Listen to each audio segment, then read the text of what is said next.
Look at history. Look at human anatomy. Look at the stars.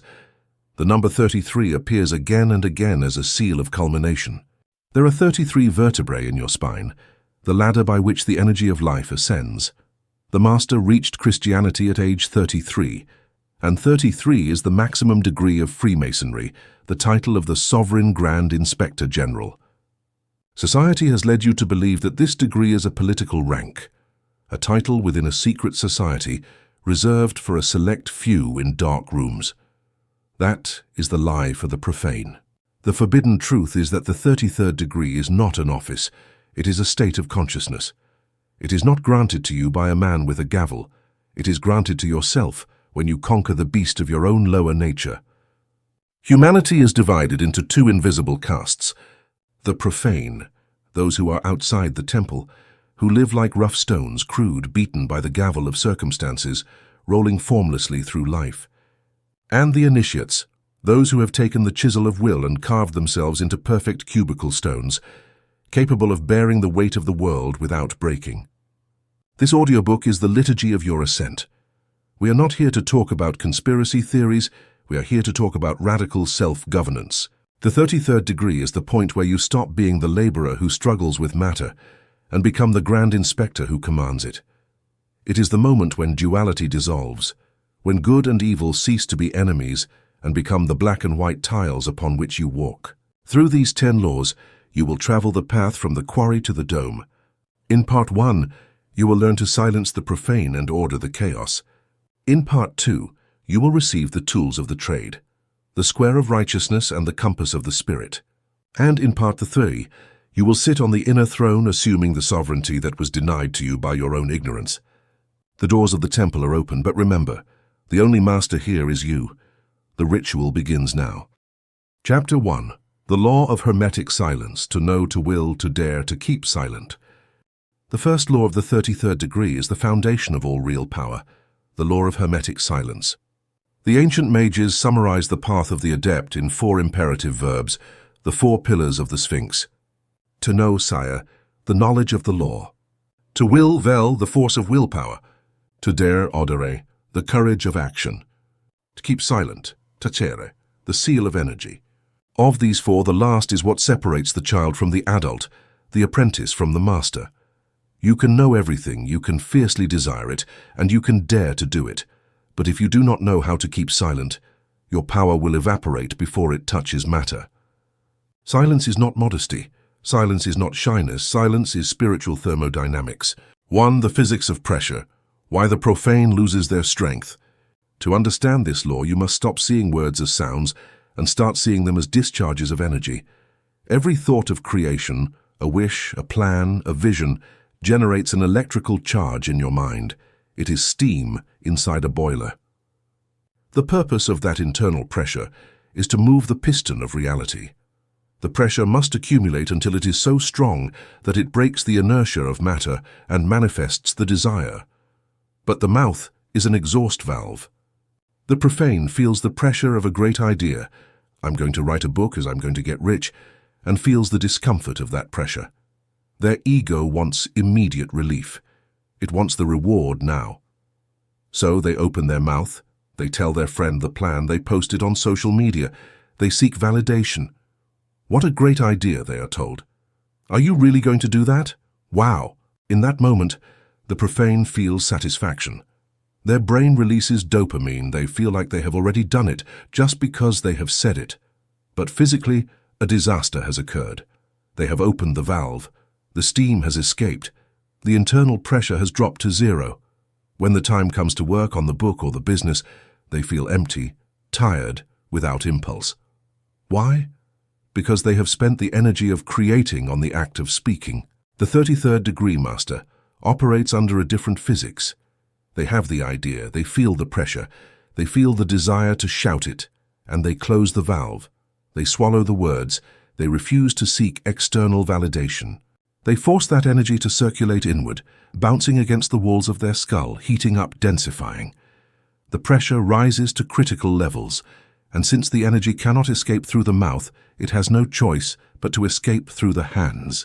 It becomes unstoppable action. It becomes matter. Silence converts steam into motion. 2. The vampirism of validation. Why do we talk? Why can't the profane keep a secret? Because of the addiction to validation. The profane does not believe in their own existence until another confirms it. Tell me I'm good. Tell me my idea is valid. This need for external approval is the mark of slavery. If you need applause, you are a servant of the audience. The sovereign grand inspector, the 33rd state of consciousness, does not seek validation because he is the authority. His silence is a declaration of divine arrogance. I don't need you to believe in my plan for my plan to be real. My decree is enough. Silence protects your sovereignty. When you tell your plans, you give others the power to offer opinions. You give them a vote in your mental parliament. I don't think that will work, says one. It's risky, says another. Those opinions are viruses. They enter your mind and eat away at your certainty. By keeping silent, you deny them access. You keep your vision pure, uncontaminated by the doubts of inferior minds. The temple is built behind closed doors. Only when the work is finished are the doors opened. Wave collapse, the scientific evil eye. There is a darker reason for silence based on quantum physics. We speak of the observer effect. Reality is a wave of probability until it is observed. When you have a project in gestation, it is a fragile embryo. It is a subtle wave. If you expose that embryo to the observation of envious, skeptical, or mediocre people, their observation, their judgment, interferes with your wave. The ancients called it the evil eye. It is not black magic. It is the projection of a destructive or incredulous intention onto a nascent creation. The doubt of others is heavy. The envy of others is a psychic friction. Why force your dream to fight against the mental resistance of others before it has the strength to defend itself? The law of Hermetic Silence is a shield of invisibility. If no one knows what you're doing, no one can vibrationally sabotage it. You move in the shadows. You grow in the dark. And by the time the world realizes what you have done, it is too late to stop you.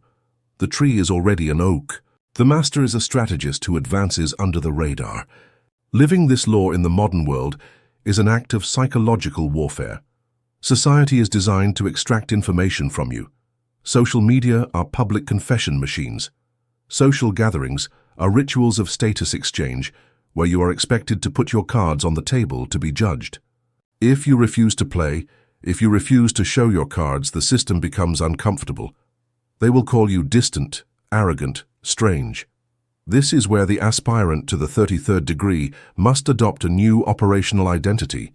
They must stop being an open person and become a living enigma. We enter the Sphinx protocol. The Egyptian Sphinx is in plain sight. It is gigantic, undeniable, visible to all, but its lips are sealed. It does not explain its purpose. It does not justify its existence. It simply is. That lack of explanation is what generates its power. Millennia later, we are still obsessed with it because mystery is magnetic. The Sphinx protocol teaches you to be present yet hidden. You don't have to hide in a cave. You can go to the dinner, you can go to the office, but your mind must remain on an encrypted frequency. The smooth mirror technique. When someone asks you, "What are you doing now? What are your plans?" your biological instinct, the desire for validation, will want to vomit all the information. I'm writing a revolutionary book. I'm launching a company. I'm going to... Stop. In that moment, you're about to open the valve. You're about to surrender your power to the judgment of the other. The master uses calculated ambiguity, reply with truths that reveal nothing. I'm working on several interesting projects, building, as always. I'm in an incubation phase. We'll see when it's ready. Note the difference. You don't lie, but you don't give away the key. This response creates a vacuum. The human mind detests a vacuum and will try to fill it with projection.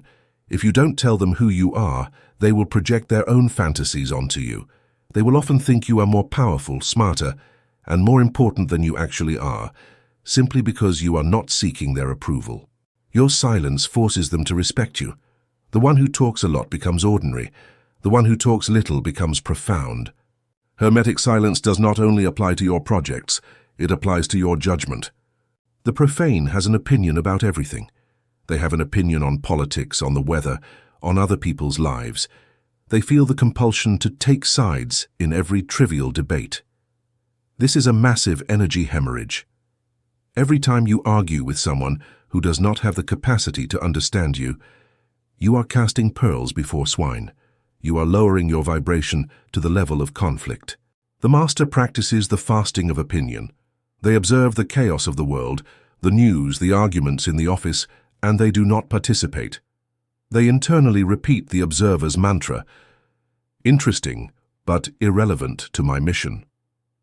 This external silence allows them to accumulate a terrifying internal clarity. While others are exhausted from shouting their opinions, the master is fresh, charged with energy, ready to use that force in their own construction. The power you save by not correcting a fool is the power you use to build an empire. Now let's talk about what happens inside the silence. Because Hermetic silence is not emptiness, it is contained fullness. When you have a burning desire, for example, the vision of a new life of wealth and freedom, and you forbid yourself to speak of it, a physical phenomenon occurs in your psyche: pressurization. The idea, unable to exit through the mouth, begins to grow inward. It begins to colonize your subconscious. It begins to alter your physiology. It begins to change your gaze. It begins to magnetize your aura. You become a pressure cooker. You walk down the street and feel like you are carrying a sun in your chest. You feel like you want to explode. That feeling of wanting to explode is the sign that the magic is working. It is the sign that the energy has reached the critical mass necessary to materialize. If you speak in that moment, you relieve the pressure and lose the miracle. If you hold out, if you sustain that sacred fire in your belly without letting even a spark of words escape, the pressure will break the barrier of reality. The energy will be forced to find a physical outlet. It will become synchronicity. It will become inspired action. It will become opportunity. The universe will bend before the pressure of your silence. Silence is also a weapon of hierarchy. In any human interaction, the person who most needs to speak is the one with the lowest status, or feels that way. The one who speaks is seeking approval. The one who listens and keeps silent is granting or denying that approval. The 33rd degree teaches the use of silence as a tool of command. When someone challenges you, or when you are in a negotiation, or when someone tries to manipulate you, do not answer immediately. Use the master's pause. Look them in the eye. Maintain silence for 3 or 4 complete seconds. That silence is heavy. It is uncomfortable for the other person. In that vacuum, the other will feel the need to justify themselves, to talk more, to reveal their cards. They will become nervous. You remain still. Your silence tells them, "You do not affect me. I am not in a hurry. I am evaluating you." This is the position of the judge, the king, the inspector. Silence gives you the high ground. It allows you to respond, not react. Learn to be comfortable in the uncomfortable silence, and you will dominate any room you enter. Does this mean you should never tell anyone your dreams? No, it means you must be elitist with your truth. The master knows he needs allies, but he knows allies are rare. Jesus had the 12, but only took 3 to the mountaintop, and only 1 reclined on his chest. You must create concentric circles of information. Outer circle, the world. They know nothing. They see your results, not your plans. Middle circle, acquaintances, colleagues. They know what is necessary to cooperate, but they do not know your ultimate vision or your weaknesses. Inner circle, the sanctuary. 1 or 2 people. Perhaps your partner, perhaps a mentor, perhaps a soul sibling. People who have proven through time and fire that they are not envious, that they vibrate at your frequency, and that they can sustain your vision when you falter. You do talk to them, but not to seek validation, but to amplify the resonance. Where 2 or 3 are gathered in my name, in the same vision, there I am. Talking to an equal does not dissipate energy, it multiplies it. It is an echo chamber of power. But if you do not have that equal, absolute silence is better than the wrong company. It is better to burn alone than to be extinguished by the mediocre. Finally, the goal of Hermetic silence is to set the stage for the only sound that matters, the roar of success. There is a phrase that says, "Work in silence and let your success make all the noise." This is the 33rd degree strategy. The profane announces what they are going to do. The master appears with the work finished. Imagine the impact. No one knew you were writing. Suddenly, you publish the bestseller. No one knew you were training. Suddenly, you appear with a transformed physique. No one knew you were investing. Suddenly, you are financially free. That surprise impact generates an aura of mystique and supernatural ability. People will think you have luck or innate talent. They don't know the hours of darkness, of contained pressure, of sealed lips and internal work. They don't know you were a closed furnace. That mystery is your protection. It prevents people from knowing how to attack you because they don't know where your strength comes from. By not revealing the process, you protect the source. How do you apply the law of Hermetic Silence today? The veto on complaining. Strictly forbid yourself from complaining about your situation. Complaining is an energy leak that confirms your victim status. If it hurts, use it as fuel. If you don't like it, change it. But don't cry about it. The announcement. Fast. Choose your most important current goal. Make a blood pact with yourself. I will not tell anyone until it is done. Feel the itch to want to tell. Feel how that itch turns into fire for action. The pause in conversation. Today, when you speak with someone, practice waiting 2 seconds before replying. Observe how the power dynamic changes. Observe how you become more conscious of what you say. The elimination of justification. Stop explaining why you do what you do. Why aren't you coming to the party? I can't. Full stop. No excuses. No white lies. No is a complete sentence. The silence that follows the no is the signature of your sovereignty. Chapter 2, The Law of Order from Chaos, Ordo Ab Chao. Now you face the reality of your current existence, and the probability is that what you see is a disaster. Disorganized debts, broken schedules, unkept promises, scattered thoughts. Chaos surrounds you. The natural human instinct is to flee chaos or try to survive it, like taking shelter from a storm. But the second law of the 33rd degree offers you a radically different perspective, one that separates the rulers from the ruled. Chaos is not a system error, it is the raw material of creation. The universe tends toward disorder, entropy, so that the master's will can impose order. Your life is chaotic not because you have bad luck, but because your will has not colonized your environment. Where the king is absent, weeds grow. Ordo Ab Chao, order from chaos. 1. The physics of entropy, the natural enemy. You must understand what you are fighting against. You are not fighting demons, nor the economy, nor your enemies. You are fighting entropy. The second law of thermodynamics states that, in a closed system, everything tends toward disorder, cooling, and disintegration, unless intelligent energy is injected to keep it ordered. If you leave a house alone, it fills with dust and falls apart. If you leave a body without exercise, it atrophies. If you leave a mind without discipline, it fills with fear and negativity. If you leave a business unmanaged, it fails. Disorder is the natural state of unsupervised matter. Chaos is what happens when you withdraw your attention. Therefore, if your life is chaos, the diagnosis is brutally simple. You have abdicated. You have stopped injecting ordering energy into your system. You have let gravity win. The 33rd degree master understands that his mere existence is an act of war against entropy. Every morning he gets up to impose a structure on the void. His life does not fix itself. He fixes it by the deliberate imposition of his mental design. 2. The hierarchy of command from inside out. How is chaos ordered?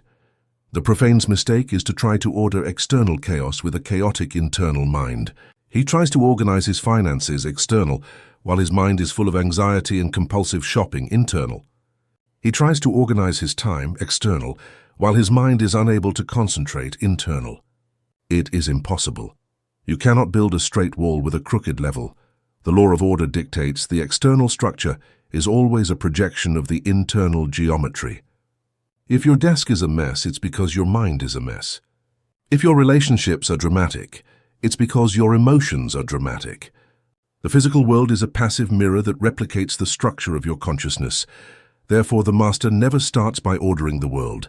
He starts by ordering the inner temple. Ordo Ab Chao begins in the psyche. Before trying to fix your company, you must fix your thinking routine. Before trying to fix your marriage, You must fix your relationship with your own emotions.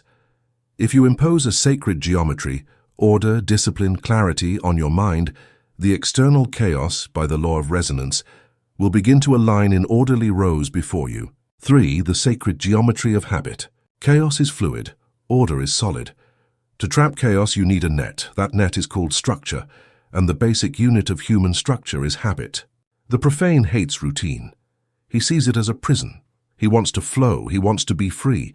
But in the 33rd degree, we know that this freedom is only slavery to impulses and chance. One who flows without banks ends up as a swamp. The master loves routine. He loves ritual, because he knows that routine is the containment wall that prevents entropy from destroying his life. Order is not something you do once, it is something you sustain. Getting up at the same time is an act of order. Eating in moderation is an act of order. Reviewing accounts weekly is an act of order. These small structures seem boring, but they are the foundations of the temple. Without them, the energy accumulated by silence, chapter 1, spills and is wasted. Structure channels power. A river without banks is a destructive flood. A river with banks, order, is a source of hydroelectric energy capable of lighting a city. 4. Chaos as opportunity, the quarry. Finally, change your emotional relationship with disorder. When the profane sees a problem, he cries. When the master sees a problem, chaos, he sees raw material. A problem is simply disorganized energy waiting for a leader. A company in crisis is chaos, waiting for a manager with vision. The sick body is chaos, waiting for a disciplined mind. An anxious mind is creative energy waiting for a purpose. Do not fear chaos. Chaos is the quarry from which you extract the stones for your work. If everything were already perfect, you would have no job. You could not prove your mastery. The sovereign grand inspector descends into the quarry, looks at the broken and deformed stones and says, "Perfect. Here is enough material to build a cathedral." Entropy is the gravity of the universe that pulls everything toward disorder and death. If you do not apply a counterforce, your life falls apart. The solution is Ordo Ab Chao. But order is not something that is asked for. It is something that is built. The profane waits for his life to order itself someday when he has less work or more money. The master knows that order is the cause, not the effect. First you order, then you prosper. We now enter the architecture workshop. You will receive the symbolic and practical tools of operative masonry applied to modern psychology. You will learn to use the rule of 24 inches, the mental square, and the level of the will. 1. The perfect cube protocol, the 24-inch rule. In the symbolism of the 33rd degree, one of the most important tools is the 24-inch rule. For the profane, it is a tool for measuring stone. For the initiate, it is the symbol of the solar day. It represents the 24 hours handed to every man, from beggar to emperor. It is the only democratic resource in the universe. Chaos enters your life because you treat time as a liquid, amorphous substance. You let it spill. You say, "I'll do it when I have time." The master treats time as solid stone. He carves his day into blocks. The Trianon technique, the sacred division. The ancients divided the rule into 3 equal parts of 8 hours. 8 hours for the work, service to God world. Your job, your business, your mission. 8 hours for sleep, restoration. Respect for biology.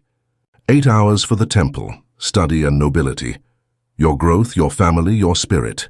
Chaos arises when these borders are broken. When you work 14 hours and sleep 4. When you bring work to family dinner. When leisure contaminates productivity. This is profanation of the temple. It is mixing the materials. The Hermetic blockade ritual. To apply Ordo Ab Chao, you must learn to seal your time blocks. If you are in the 8 hours of work, the door is closed to distraction. No social media, no trivial calls. It is sacred time for construction. You are laying bricks. If you are in the 8 hours of the temple, rest family, the door is closed to work. You don't check emails, you don't think about problems. It is sacred time for renewal. The master does not try to do things. The master inhabits watertight compartments. When he is there, he is totally there.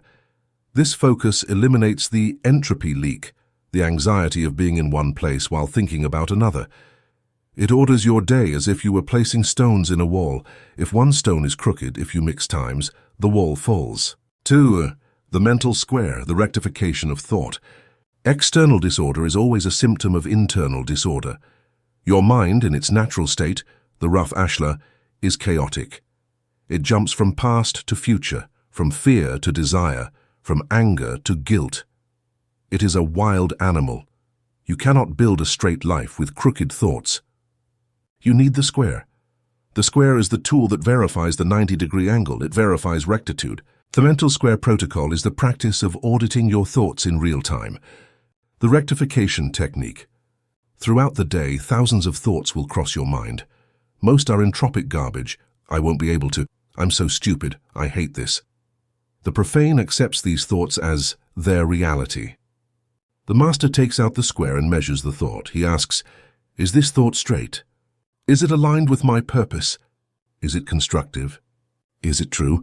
If the thought does not pass the square test, if it is a thought of victimhood, useless fear, or gossip, the master discards it. He cuts it off. He chisels it out of his mind. You say, this thought is debris. It is useless for construction. Get out. This is exhausting at first. It requires constant vigilance. But after a few days, your mind understands that there is an inspector at the gate. Chaotic thoughts stop coming so frequently. Your mind becomes geometric. You start thinking in straight lines. Problem, solution. Desire, action, error, correction. Drama disappears. Mental efficiency skyrockets. Ordo Ab Chao means you do not allow mental weeds to grow in the garden of your intellect. 3.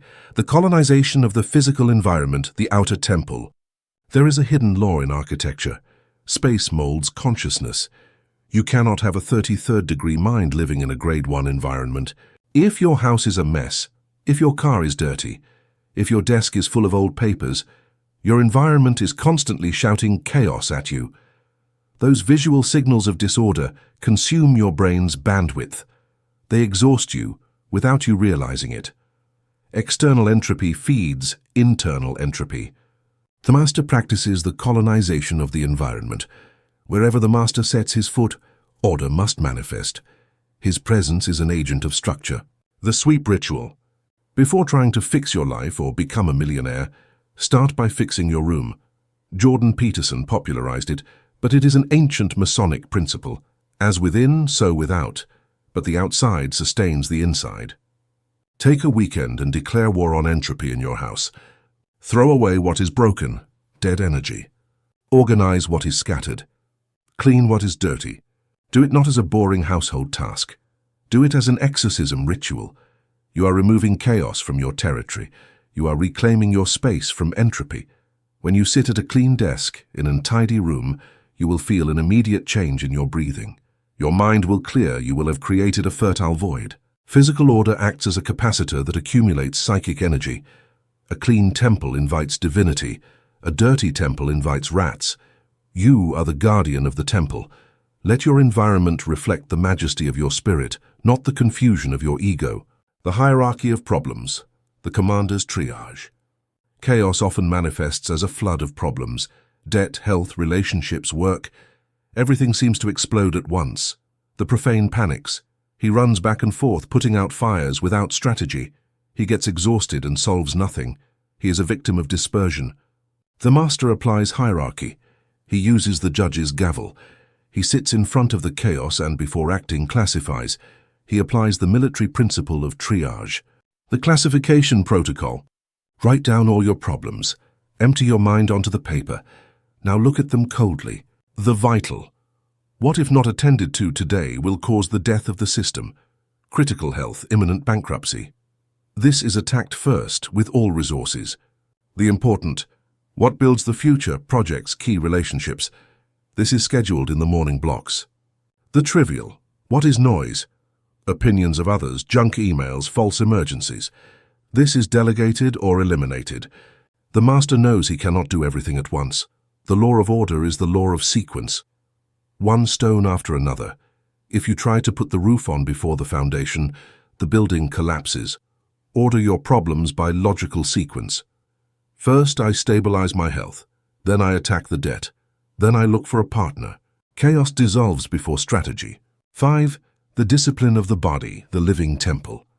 We cannot talk about order without talking about biology. Your body is the lodge where your spirit meets. If the roof leaks and the floor is dirty, your body is sick, intoxicated, or weak. The ritual of life cannot be performed with excellence.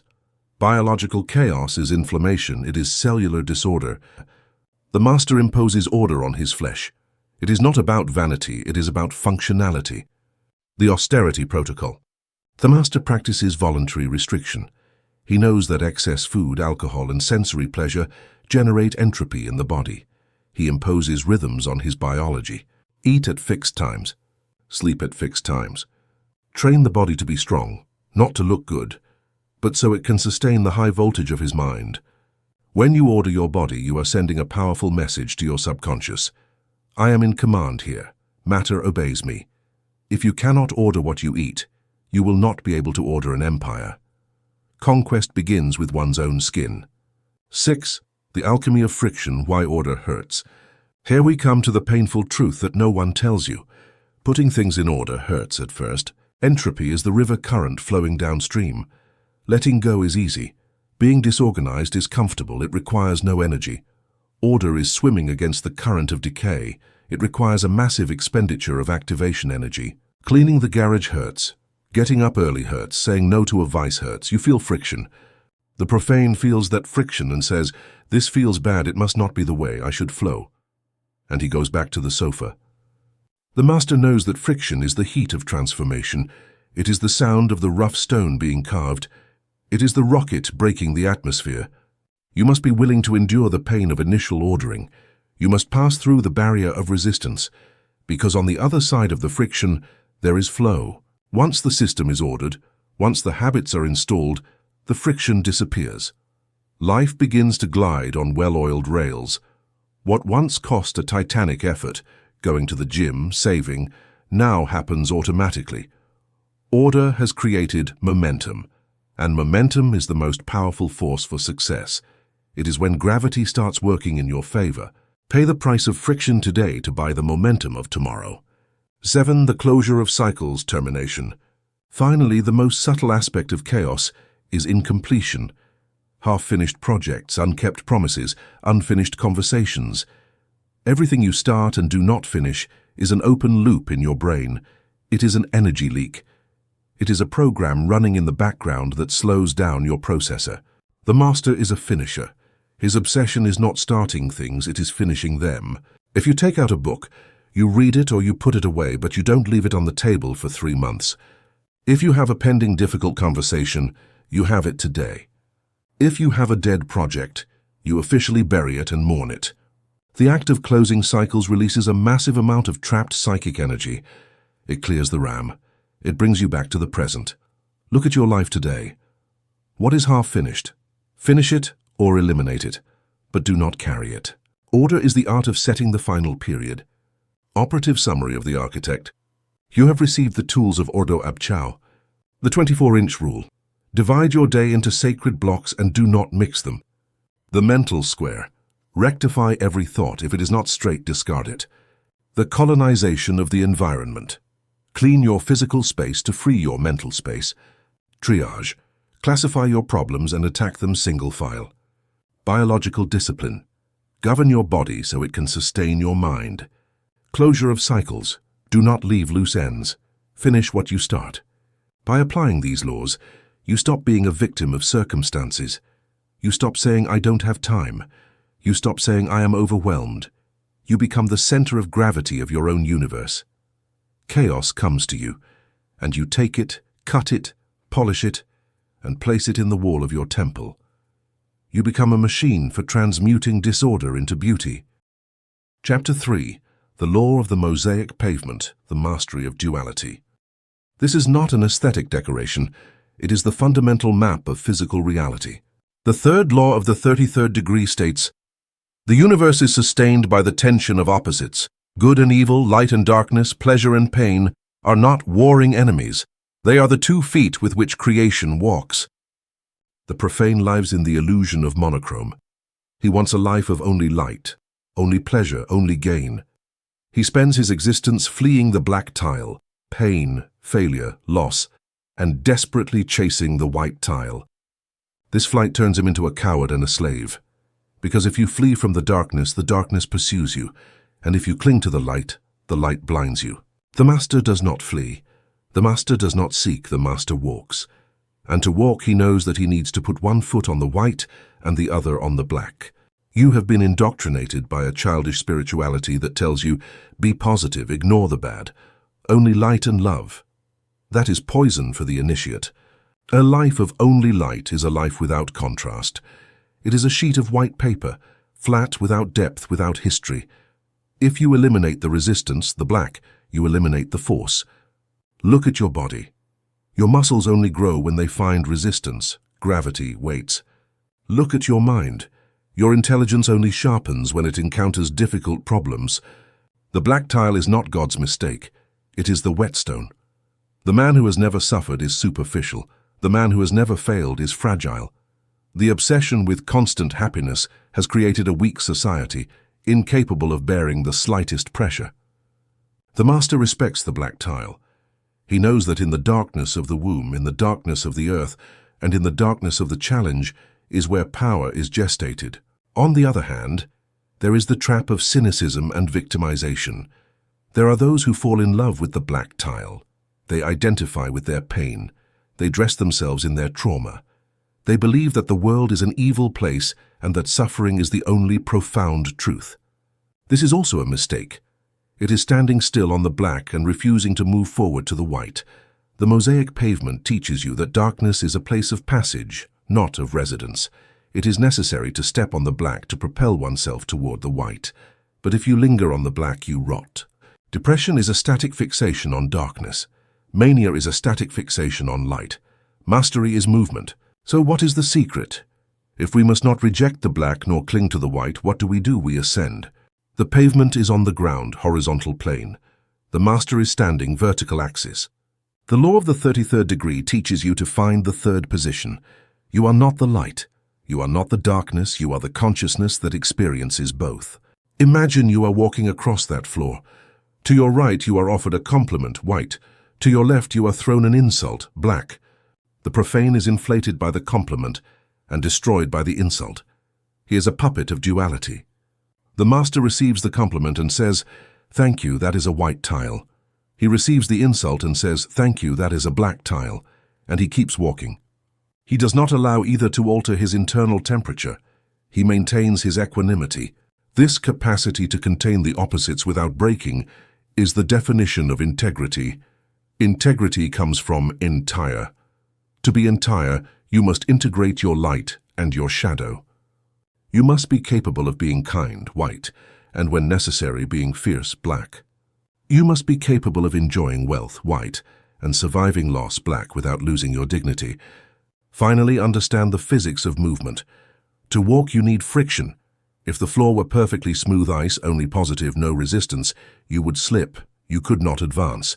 You need the roughness of the black tile to gain traction. Your enemies, your crises, your fears are the necessary friction for your advancement. The Master does not ask for the stones to be removed from the path. He uses the stones to build the staircase. He blesses his enemy because the enemy defines him. He blesses his obstacle because the obstacle strengthens him. Without the night, you could not see the stars. Most aspirants to the light make a fatal mistake. They try to amputate their own darkness. They believe that to be spiritual or good, they must eliminate their anger, their ambition, their sexual desire, their pride, and their selfishness. They spend years repressing these forces, pushing them into the basement of their subconscious. They become pleasant, smiling, passive people, and profoundly weak. They have created a mask of light, but they are rotting inside.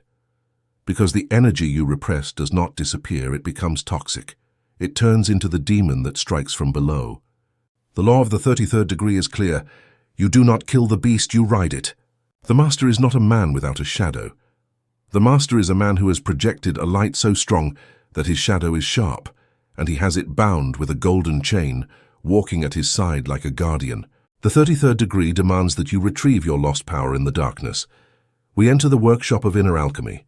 We are going to learn how to recover your power lost in the darkness. 1. The physics of repression, the ball under the water. Imagine that your shadow, your dark impulses, is a beach ball. Society, your family, and your morals have told you that that ball is bad, that you must not show it. So you spend your life trying to keep the ball submerged under the water of your consciousness. This requires constant effort, a hand always busy pushing down. That energy you spend on repressing is energy you are not using to build your temple. You are exhausted not by what you do, but by what you hide. And the worst thing, if you get distracted for a second, if you get tired, the ball shoots up with explosive force, hitting you in the face. It is the good, quiet man who one day erupts in a fit of homicidal rage. It is the celibate priest who falls into sexual scandal. It is the humble person who, when given power, becomes a tyrant. Repression creates pressure, and pressure without channeling creates explosion. The master stops pushing the ball down. He pulls it out of the water, he dries it and says, "What is this for?" He discovers that the ball is not a monster. It is compressed air. It is raw vitality. The shadow is not evil. It is unrefined vitality. 2. The shadow diagnosis, the 3 useful demons. To integrate the shadow, you must stop judging it and start auditing it. There are 3 great dark forces that humanity has demonized, and which are, in reality, the engines of greatness, if they are refined. A. Anger, the fire of the limit. The profane says, "Anger is bad, I must be peaceful." And he becomes a doormat. He lets others walk all over him. He does not defend his territory. His peace is disguised cowardice. The master knows that anger in its pure state is the force of the limit. It is the energy that says no. It is the energy that protects what is sacred. If you are not capable of feeling anger, you are not capable of defending yourself or those you love. The master takes anger and transmutes it into determination and justice. He uses that fire not to burn his house, but to forge the steel of his character. The holy anger is what drove the merchants from the temple. It was controlled violence in the service of order. B. Ambition, greed, the hunger for expansion. The profane says, "Wanting more is bad. I must be humble and settle." And he becomes static. He stops growing. His life stagnates. The master knows that ambition is the impulse of life wanting to be more. The universe is constant expansion. Greed is simply the distorted, fearful version of aspiration. The master takes that ravenous hunger and transmutes it into excellence. He uses the desire to have more to be more. He uses ambition to build empires that serve others. If you kill your ambition, you kill your capacity to contribute on a grand scale. See pride, the spinal column. The profane says, "Pride is sin, I must be modest." And he walks hunched over, apologizing for existing. The master knows that pride purified is dignity. It is the internal knowledge of your divine worth. If you lack pride, you sell yourself short. You accept mediocre deals. You tolerate disrespect. The master takes pride and turns it into standard. I am not doing this because I am better than you. I am doing this because I have a standard of excellence that prevents me from doing less. Dignity is the immune system of the soul. It rejects what is unworthy. 3. The doctrine of dangerous competence. Here we arrive at an uncomfortable truth that Jordan Peterson and other modern thinkers have rescued, but which is ancient Hermetic wisdom. A harmless man is not a good man. A harmless man is a man who cannot do harm, and therefore his goodness is not a choice. It is a lack of option. The rabbit is not virtuous because it does not eat the wolf. It is simply weak. The true master must be dangerous. He must have the capacity for violence, the capacity for chaos, the capacity for destruction. He must have sharp fangs, and then, having all that lethal power under his control, he chooses peace. He chooses kindness. That is true virtue. Virtue is controlled power. If you are not capable of being a monster, you are not complete. You are a child. The 33rd degree demands that you recover your fangs, not to use them against the innocent, but so that, when real evil presents itself to you, you have the means to confront it. Evil does not respect weakness, it respects strength. To impose order on chaos, you must be stronger than chaos. Share the Black Mirror Protocol, practical integration. How is this done in daily life? How do you recover your monster? With the Black Mirror Protocol. Step 1, the invitation. Sit in solitude. Close your eyes. Visualize a door in the basement of your mind. Behind that door are all the parts of you that you have rejected. Your envy, your lust, your aggressiveness, your selfishness. Open the door, invite them up. Do not judge them, look at them. Feel the surge of negative energy, feel the heat. Say, I acknowledge you. You are part of me, you are my forgotten strength. Step 2, the conversation. Choose an emotion. Say envy, ask it, what are you trying to tell me? Envy will answer, I am showing you what you desire and believe you cannot have. I am showing you your unrealized potential. Eureka! Envy is not malice. It is a treasure map. Transmute it, say, thank you for showing me my desire. Now I take that energy of desire and use it for my own plan, not to look at the neighbor. You have converted envy into inspiration. Step 3. Task assignment. The master does not let the shadow run the ship, but he gives it a job in the engine room. Assign tasks to your demons. To your aggressiveness. Your job is to ensure no one crosses my boundaries. You are the guardian of my time. When someone tries to abuse me, you step out and say, no. To your selfishness. Your job is to ensure I take care of myself first, so I can serve others from wholeness and not from sacrifice. To your cunning. Your job is to detect the lies and traps in business. When you give them a useful job, demons transform into diamonds, protective geniuses. They stop sabotaging you and start serving you. In the temple's symbolism, there are always 2 columns, Jachin and Boaz. One represents force, male, active, fire. The other represents beauty, form, female, passive, water. The profane leans on one and forgets the other. He is either an aggressive tyrant or a passive dreamer. The master walks the middle pillar. The middle pillar is not a stone column. It is the invisible path of balance between the opposites. It is not a static midpoint, lukewarmness. It is dynamic tension. It is being able to sustain the tension between mercy and severity simultaneously. Imagine a drawn bow. The string pulls back, the wood pulls forward. That tension of opposites is what gives the arrow power. If you release the tension, you go to one extreme, the arrow falls. The master lives in that tension. He is hard on standards but soft on people. He is ambitious in his goals but humble in his learning. He is a warrior in protection but a gardener in cultivation. This state of coincidentia oppositorum, coincidence of opposites, is the mark of divinity. God is both the lion and the lamb. You must be the same. When you integrate your shadow, a social miracle occurs. You stop judging. What bothers you about others is always, without exception, a reflection of your own unrecognized shadow. If the arrogant person bothers you, it is because you have repressed your own pride and secretly desire it. If the lazy person bothers you, it is because you do not allow yourself to rest and you envy their freedom. When you accept your own darkness, when you say, yes, I am also capable of being arrogant, I am also capable of being lazy, judgment disappears.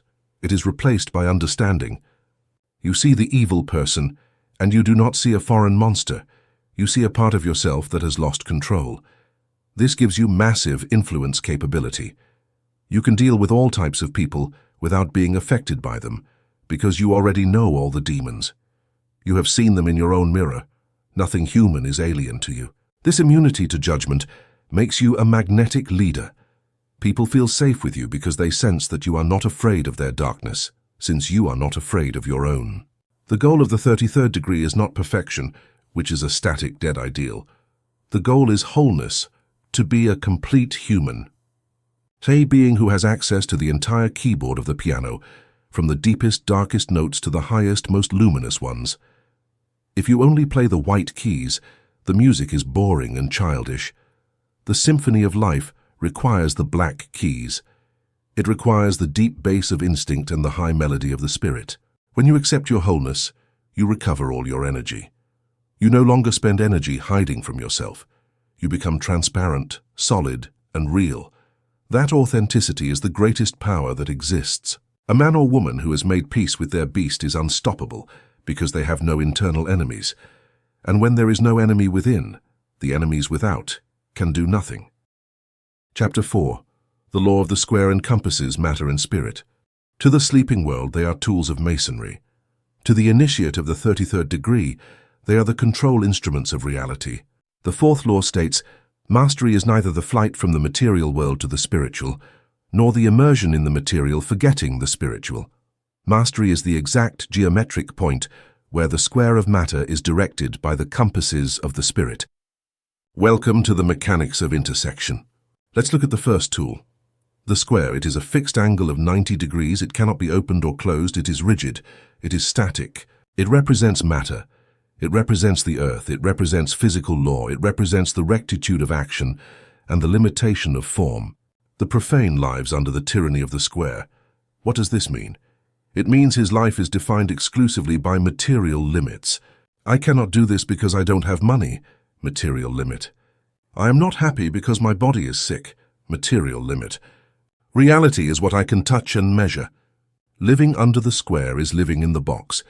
It is accepting that the laws of society, economy, and biology are the sole dictators of your destiny. The square is necessary. We need morality. We need realism. We need ground under our feet. But if it is your only tool, you are a prisoner of form. You are a square stone that fits into the wall but will never see the sky. The materialist, the skeptic, the cynic are men of pure square. They are solid, but they lack flight. Now look at the second tool. The compasses. It is mobile. It has a fixed point, the center, and an arm that moves. It draws circles, and the circle is the symbol of the infinite, of heaven, of the spirit. The compasses represent the higher mind. It represents intuition. It represents vision. The dreamer lives under the tyranny of the compasses. He lives in the clouds. He has great ideas, intense emotions, deep spiritual connections, but he lacks ground. His ideas never land. His projects never materialize. His life is a circle spinning in the air without touching the ground. He is the mystic who cannot pay rent. He is the artist who never finishes his work. He has a lot of spirit, but he lacks the structure, the square, to contain it. Here lies the secret revealed in the degrees of Masonry, which you must apply to your psychology now. The secret is not in the tools, but in their relative position. Imagine the two tools on an altar, your life. Grade 1. The apprentice, matter dominates spirit. At this level, the square is placed over the compasses. Matter crushes the spirit. Your circumstances dictate your mood. If you lose money, you get depressed. If you get sick, you suffer. The spirit is there, but it is buried under the weight of material facts. You are trapped in density. This is the position of the victim. Grade 2. The fellowcraft, conflict. At this level, one point of the compasses is freed and placed over the square. They interlock.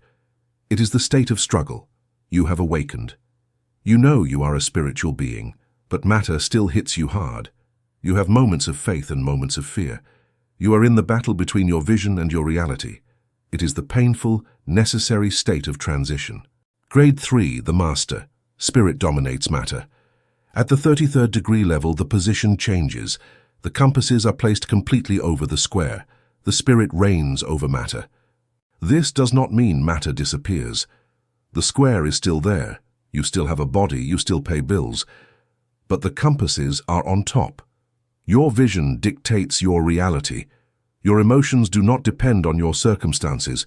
Your circumstances are molded by your emotions. The master uses matter but is not used by it. He walks on the earth but his head is in the sky. There is a technical function of the compasses that is vital for the initiate, drawing boundaries. The ritual says, the compasses serve to circumscribe our desires and keep our passions within due bounds.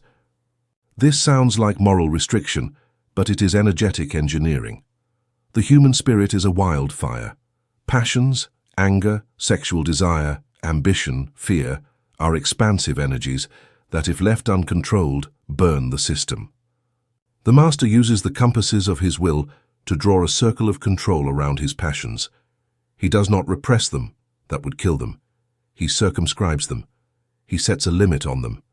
He says, my ambition may go this far, but it will not cross the line into tyranny. My pleasure may go this far, but it will not cross the line into addiction. By circumscribing the energy, you increase the pressure. An overflowing river is a swamp. A river with banks, circumscribed, moves turbines.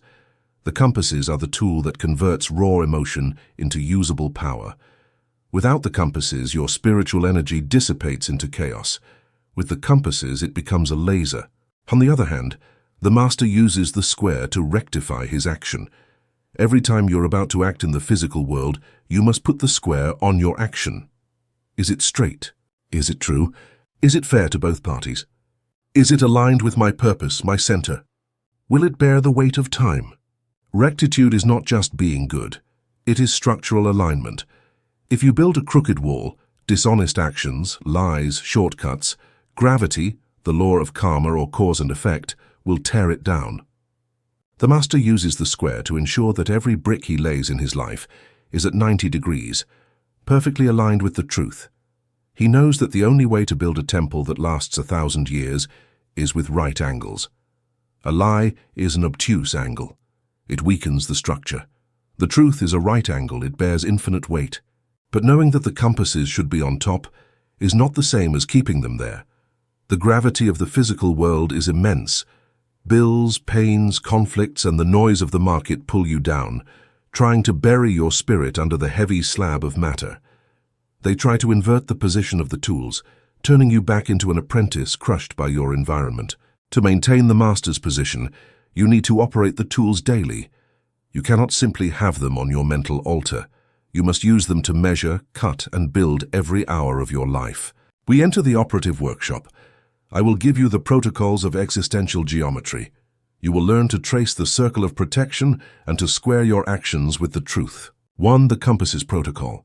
The art of circumscription. Let's start with the tool of the spirit, the compasses.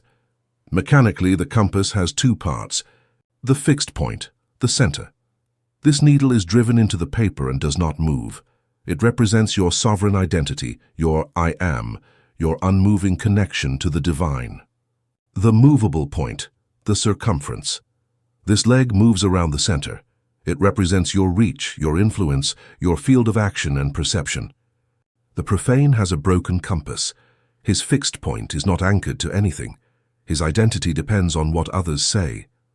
Therefore, when he tries to draw a circle, the needle slips. The circle comes out deformed. His life is a scribble. The Master begins by anchoring the fixed point. The immovable center exercise. Before facing the chaos of the day, the Master anchors his needle. He sits in silence. He seeks his center. It is not a physical place. It is a vibrational place. It is the inner point where there is no fear, no need, where only pure observation exists. You say, I am here. This is my center. The world can spin, but this point is unmovable. Until you feel the prick of that needle anchoring into eternity, you do not open the legs of the compass. Tracing the boundary, the circumscription of passions. Once centered, the Master opens the compasses. Why? To trace the circle of safety. The law says, keep your passions within due bounds. This is nuclear containment. Your emotions, anger, desire, fear, are radioactive energy. If they spill, they poison your kingdom. The Master uses the compasses to draw a mental line around his psyche. He says, my ambition can go this far, but it will not cross the line into greed or exploitation. My tolerance can go this far, but it will not cross the line into submission. My anger can go this far as fuel, but it will not cross the line into destruction.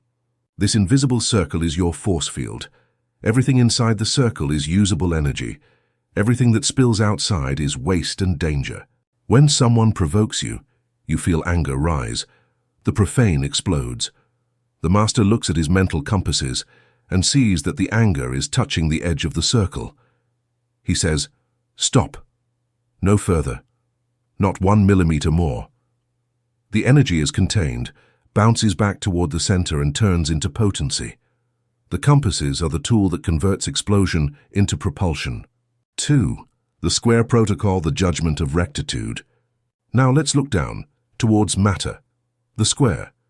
The square is a 90-degree angle. It is the symbol of rectitude. In construction, if a stone is not square, if it has 85 or 95 degrees, it won't fit. If you build on it, the wall will lean and eventually collapse due to gravity. In your life, the square is your truth and ethics detector, but not an imposed religious ethics, but a structural ethics. The Master knows that lying, shortcuts, manipulation, and laziness are crooked angles. It is not that they are sins that God punishes. It is that they are structural weaknesses that physics punishes. You cannot build a solid empire on a crooked foundation. Gravity will tear it down. The squaring technique. Before taking an action, signing a contract, starting a relationship, saying a phrase, the master applies the square to it. He asks, is this straight? Is it true? Is it fair to both parties? Is it aligned with my purpose, my center? Will it bear the weight of time? If the action does not square up, if you feel an internal friction, if there is an acute angle of doubt or an obtuse angle of exaggeration, the stone is discarded. The master does not build with deformed stones. He says, no. Even if it is profitable in the short term, this action is structurally unstable. I reject it. This rigor is what gives the master his magnetic power. The world trusts what is straight. People instinctively lean on straight walls. When you become a man or woman on the square, you become a pillar of reality. Your word has weight because it is aligned. Your presence has authority because it has no distortion. Tagi, the compass is opening, the measure of the mind. There is a technical secret in the use of the compasses, the degree of opening. If you open the compass too little, the circle is minuscule. You are petty, narrow-minded, a fanatic. You live in a point, not a world. If you open the compass too wide, more than 180 degrees, it becomes a straight line. You lose the center, you scatter, you fall into madness or the dissolution of the self. The 33rd degree seeks the perfect opening. In symbology, the compass is often shown open at 60 degrees. Why? Because 60 degrees is the angle of the equilateral triangle. It is the most stable and perfect geometric structure. It represents the balance between the three sides, will, wisdom, and love. And the controlled expansion exercise. Your job as an initiate is to open the legs of your compasses a little wider every day without losing the center. This means expanding your consciousness. Embrace more knowledge. Embrace more tolerance toward others. Embrace bigger visions of the future, but always keeping the fixed point anchored to your principle. Many spiritual seekers open the compass so wide that they lose the center. They become too open-minded, accept anything, lose their discernment, become useless on earth. They lose their marbles. The master opens his mind to understand the universe, but maintains his center to act in it. His expansion is geometric, not chaotic. He knows how far he can go without breaking. He knows his limits, so he can safely transcend them. 4. The intersection point where spirit touches flesh. Now visualize the complete symbol. The square below, the compasses above. They intersect. There is a space in the center where both tools overlap, a diamond-shaped space. Often at the center of that space, Masons place the letter G. To the profane, G is God or geometry. To the initiate of the 33rd degree, the G represents generation. It is the exact point where the spirit, compasses, penetrates matter, square, to generate reality. It is the point of creative friction. It is the now. The master lives at that point of intersection. He does not live only in meditation, pure compasses. He does not live only in hard work, pure square. He lives in the act of working meditatively. He lives in the act of spiritualizing matter. When the master washes the dishes, square action, physical, repetitive, his mind is sustaining a vision of gratitude and order, compasses action. In that moment, washing dishes ceases to be a subservient task and becomes a sacred ritual. The physical act is filled with spiritual light. When the master conducts a business deal, he does not only seek profit, square. He seeks service and the expansion of life, compasses. Business becomes art. The intersection is the secret to an effortless life. When you perfectly align your physical action with your spiritual vision, friction disappears. The square and compasses no longer fight. They collaborate. Matter ceases to be a burden and becomes a vehicle. The spirit ceases to be a phantom and becomes a driver. 5. Squaring the circle, the alchemical goal. The hidden symbol behind these tools is the ancient impossible problem of squaring the circle.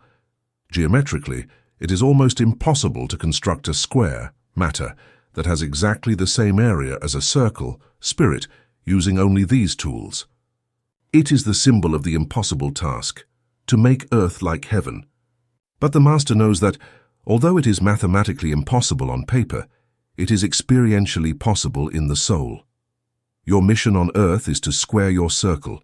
It means making your physical life, your square, your four walls, your body, your money, an exact, perfect, and faithful representation of your spirit, your circle, your ideal, your divinity.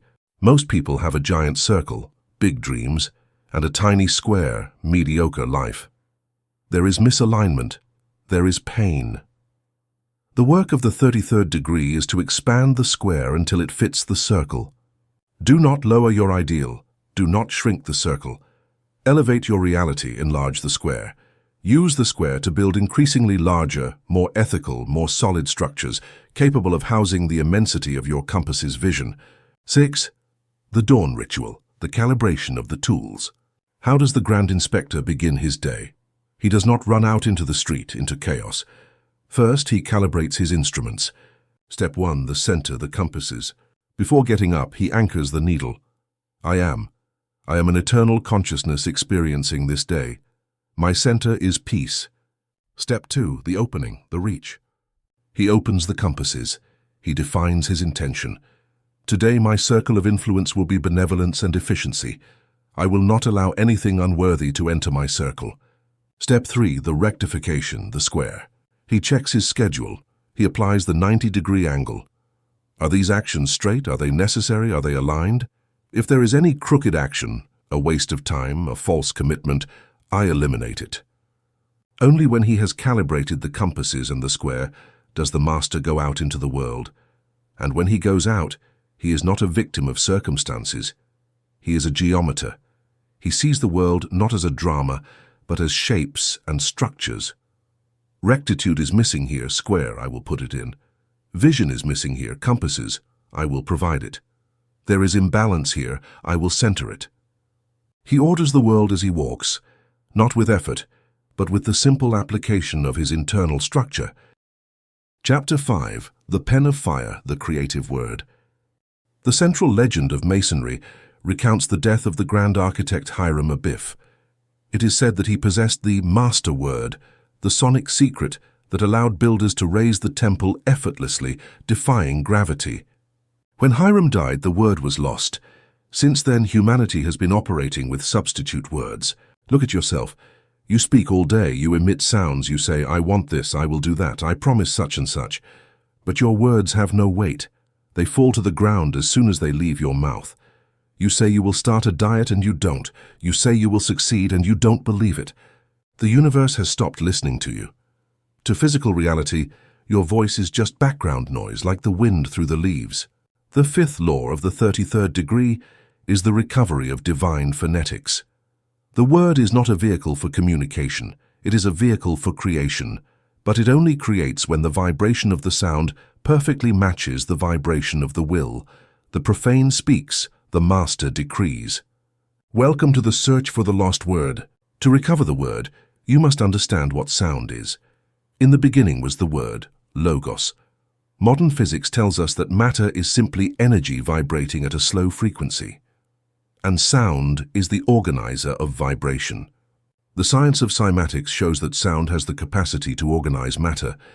A specific tone can cause sand to instantly organize into perfect geometric patterns, cymatics. If you change the tone, the geometry changes. Your reality is that sand. Your voice is the violin bow. The problem is that your bow is broken.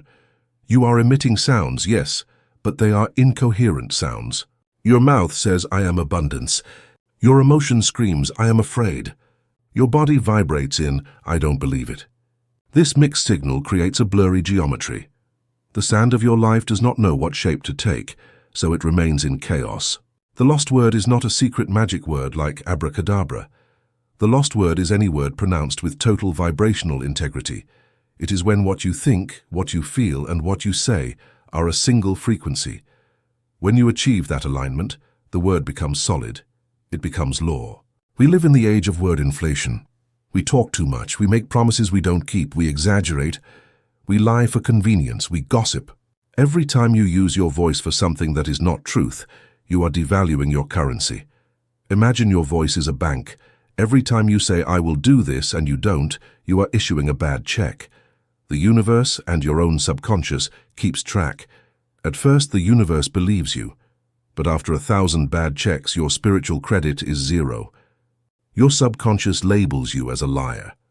Now, when you try to make a positive affirmation, I will be a millionaire, your subconscious looks at your credit history and laughs. It says, this is the same person who said they would go to the gym on Monday and didn't. His word is worthless, ignore order. This is the tragedy of the profane. He has lost his creative power because he has prostituted his word. The search for the lost word begins with a financial audit of your language. You must restore your credit. You must give value back to the gold of your voice. How is value restored? Through scarcity. If gold were as common as sand, it would be worthless. If you talk all the time, your word is worthless. The 33rd degree master practices verbal economy. He speaks little, but when he speaks, the earth trembles. Before emitting a decree, I am Phao. The master accumulates energy in the silence, law 1. Imagine a bow and arrow. Silence is the act of pulling the string back. The more silence, the more tension, the more accumulated potential energy. The word is the act of releasing the string. If there is no tension, accumulated silence will. The arrow, the word, falls at your feet. If there is a lot of tension, the arrow flies and hits the target. The master tenses the bow in the darkness of his mind, charges the word with nuclear intention, and only then releases it. That word travels with unstoppable kinetic force. It is not a sound. It is a reality projectile. The profane uses the word to describe reality. He looks out the window and says, it's raining. He looks at his account and says, I have no money. He looks at his body and says, I hurt. He thinks he is telling the truth. But in reality, he is acting as a notary of the past. He is signing and sealing the continuation of what already is.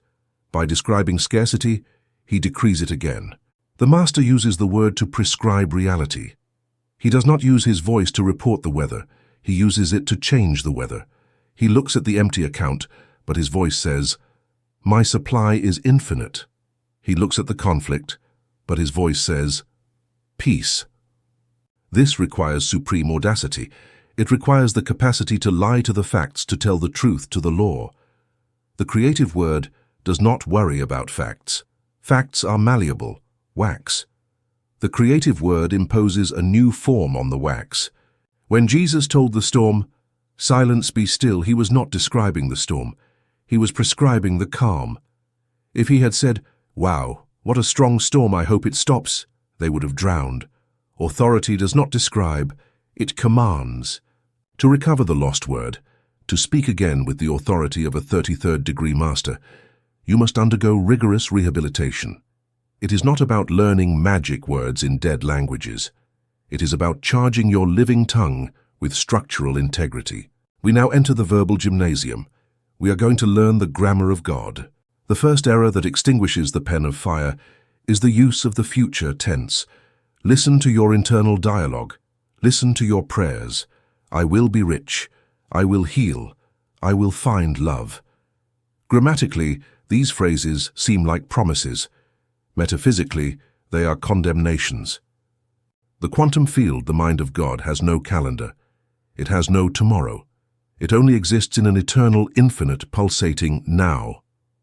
When you say I will be, you are sending an instruction to the universe that says, keep this in the future. Do not bring it to the present. Leave it always one step ahead of me, like the horizon I never reach. The I will is the code of eternal procrastination. To write on the tablets of destiny, you must violate the rules of human logic and adopt the divine logic. You must speak of what does not exist as if it already exists. The decree must be in the present indicative. It is not, I will be healthy. It is, I am perfect health. And here is the advanced key. Eliminate negation. The subconscious does not process no. If you say, I don't want debt, the subconscious receives the image and frequency of debt, and it gives you more. The decree must always be positive. Instead of, I don't want war, decree let there be peace. Instead of, I don't want to fail, decree I am success. The master decree has 3 parts. The invocation of presence, I am. The absolute quality, power, love, wealth. The time closure, here and now. This is the nuclear formula. I am is not a description, it is an identification. When you say I am, your subconscious opens the file of your identity and prepares to rewrite it. The only phrases that should follow I am are those you wish to manifest.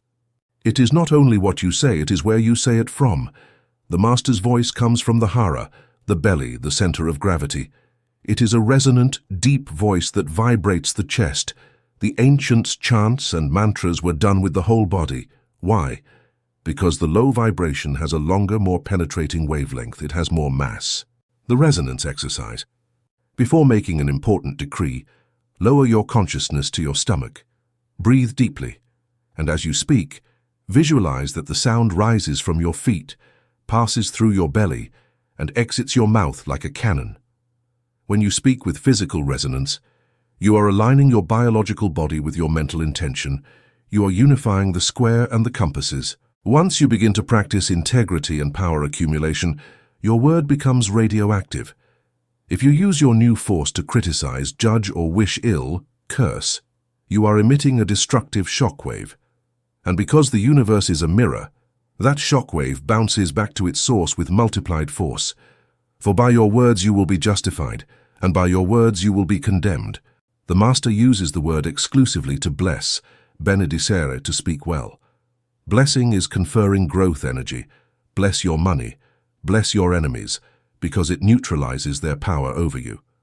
When you become a constant source of blessing, you become a vortex of positive energy. Once you have issued a command of authority, you must fall silent. The silence following the decree is the sealing wax that protects it. Do not discuss the decree. Do not check if it is working. Let the pressure build the miracle. The highest use of the lost word is self-definition. You are the only being in your universe with the power to name yourself. Stop accepting the labels the profane gave you. Poor, timid. In the intimacy of your inner temple, define who you are. I am unbreakable will. I am the source of abundance. Repeat this definition until it is engraved in your bones. When you know who you are, and say it with the voice of thunder and the integrity of steel, the world will have no choice but to agree with you. Reality always ends up proving right the one who proves themselves right with absolute conviction. Chapter 6. The Law of the Phoenix, the Death of the Ego. In the ancient mysteries, before the initiate could see the light, he had to pass through the tomb. In Masonry, this is symbolized by the coffin of Master Hiram. In alchemy, it is the phase of nigredo, or putrefaction. In mythology, it is the phoenix setting itself on fire. All these symbols point to one brutal technical truth. You cannot enter the 33rd degree being who you are now. Your current self, your name, your history, your traumas, your pride, your social identity, is too heavy to ascend. It is lead, and lead does not fly. The sixth law establishes the condition of ascent. New life does not superimpose itself on the old. It arises from its ashes. For the king to be born, the commoner must burn. The death of the ego is not the end of the road. It is the entrance toll. Welcome to the calcination chamber. To understand why you must die, observe a seed. As long as the seed remains intact, hard, and protected in its shell, it is merely an inert object. Potentially it is a forest, but currently it is a small stone. For the tree to be born, the seed must self-destruct. The shell must break. The original form must cease to exist for the inner life to be released. Your ego is that shell. It is a defensive structure that you built in your childhood to survive the chaos of the world. It is made of fears, defense mechanisms, and social masks. It protected you when you were weak. But now that you seek power, that protection has become your prison. The ego says, I am my achievements, I am my pain, I am my reputation, I am my body. The Master says, I am that I am. The conflict arises when you try to expand, grow the tree, without breaking the shell. You feel unbearable internal pressure. It is spiritual anxiety. It is your greatness trying to break your smallness. Most people use distractions to numb that pain. The initiate accepts the pain and helps break the shell. He voluntarily throws himself into the bonfire. The alchemist's great work was never about physical metals. It was a code about human psychology. Lead, Saturn. represents the heavy, dense, opaque ego. It absorbs light but does not reflect it. It is the state of gravity, being tied to the earth, to the past, to resentment, to matter. Gold sun represents the spirit, the solar self. It is radiant, incorruptible, a perfect conductor of divine energy. You cannot polish lead until it turns into gold. You cannot improve your ego until it turns into spirit. You must subject the lead to fire until its atomic structure changes. What is this fire in real life? It is the humiliation of the ego. It is the loss of illusions. It is the moment when life takes away what you thought you were to show you who you truly are. The profane flees the fire. He flees failure, flees criticism, flees loss. The master walks toward the fire. He knows that everything that can be burned must be burned, because the only thing that does not burn is the gold, the truth. If you are afraid of losing your reputation, it is because your reputation is straw, burn it. If you are afraid of losing your money, it is because your security is paper, burn it. What survives the fire will be indestructible. The process of the death of the ego feels literally like dying. Your nervous system panics. Your mind screams, if I stop being John the lawyer or Mary the mother, I will cease to exist. I will become nothing. This is the terror of the void. It is the guardian of the threshold. It is the moment you are falling from the trapeze. You have released the old bar, but you have not yet grasped the new one. You are in the air, unsupported, without identity. Most people cannot bear this void. They run back to their old identities, their old dramas, their old addictions, just to be someone, even if that someone is miserable. The law of the phoenix demands that you sustain the gaze into the void. It demands that you stay in that space of, I don't know who I am, without panicking.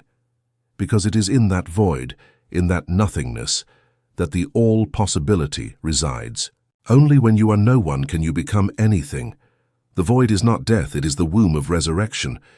The ego operates through force and resistance. I have to control this. I have to defend myself. I have to be right. The phoenix operates through surrender, but not the surrender of the defeated. The surrender of one who knows the fire is their ally. It is the act of saying, I renounce my need to be right. I renounce my need to control the how. I renounce my victim story. I surrender to the higher law.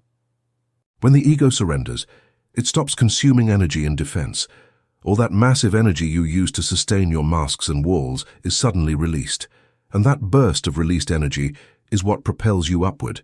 It is the phoenix propulsion. You realize that you don't need to defend yourself, because what you truly are, the gold, cannot be harmed. You become invulnerable by becoming transparent. We know that the old self is a calcified shell that suffocates the seed of your divinity. We know that suffering is not a mistake, but the heat of the friction necessary to break that shell. But here is where philosophy clashes with biology. Your ego is a survival mechanism. It is designed by millions of years of evolution to avoid death at all costs. When you start applying the law of the phoenix, your ego does not stand still. It counterattacks. It floods you with anxiety. It fills you with logical doubts. It makes you feel lonely, misunderstood, ridiculous. It screams, if you let go of this, you will destroy yourself, defend yourself, be right, cling to your story. The initiate must have a strategy to overcome his own survival instinct. You cannot kill the ego with a sword, because the ego is an expert in fighting. If you fight it, you strengthen it. You must kill it by starvation and by displacement. We enter the ego crematorium. These are the protocols to dismantle the false identity piece by piece until only the gold remains. The first step to burning the ego is to stop being it. As long as you say, I am offended, you are trapped in the fire. You are the fuel. The master practices linguistic and cognitive dissociation. You must start seeing your personality, your name, your history, your emotions, not as you, but as an avatar you are managing. Imagine you are in a video game. The character on the screen is being attacked. The character is losing life points. The player holding the controller is not bleeding. The player observes. The observer technique. When you feel a surge of anger, fear, or pain, stop. Do not say, I have fear. Say, the avatar is experiencing a fear reaction. Do not say, I was insulted. Say, the avatar has received a negative verbal stimulus. It seems like a semantic trick, but it is a neurological firewall. By changing the language, you move from the center of the storm to the hill from which the storm is observed. You become the witness. The witness is the spirit. The avatar is the ego. The fire can only burn the avatar. The witness is fire itself. It cannot be burned. The more you practice this dissociation, the less life will hurt you. Pain becomes information. You stop suffering the drama and start studying the mechanics of the drama. Julius Caesar wrote his memoirs, The Gallic Wars, speaking of himself in the third person. Caesar did this. Caesar decided that. It was not just a literary style, it was a command psychology technique. By seeing himself as an external historical character, Caesar could make cold, brutal decisions without personal fear interfering. He separated from his own humanity to operate as a force of nature. You must do the same. When you are in the middle of a crisis, when your ego is screaming, start narrating your situation in the third person. Instead of thinking, what am I going to do? I am lost. Think, John is facing a financial crisis. John feels fear. What is the best move for John right now? By speaking of yourself as he or she, you deactivate the amygdala, the fear center. You activate the prefrontal cortex, the strategy center. You remove the emotional charge from the tragedy. The ego feeds on me, mine, I. If you remove the first-person pronoun, you remove the blood. The drama dries up. You become a strategist of your own life instead of a victim of it. The ego's main fuel is personal importance. It is the delusional belief that you are the center of the universe, that what people do to you is personal, that the world should treat you a certain way. Personal importance makes you heavy. It makes you fragile. You're like a fine glass cup. Any bump breaks you. The phoenix must burn its importance.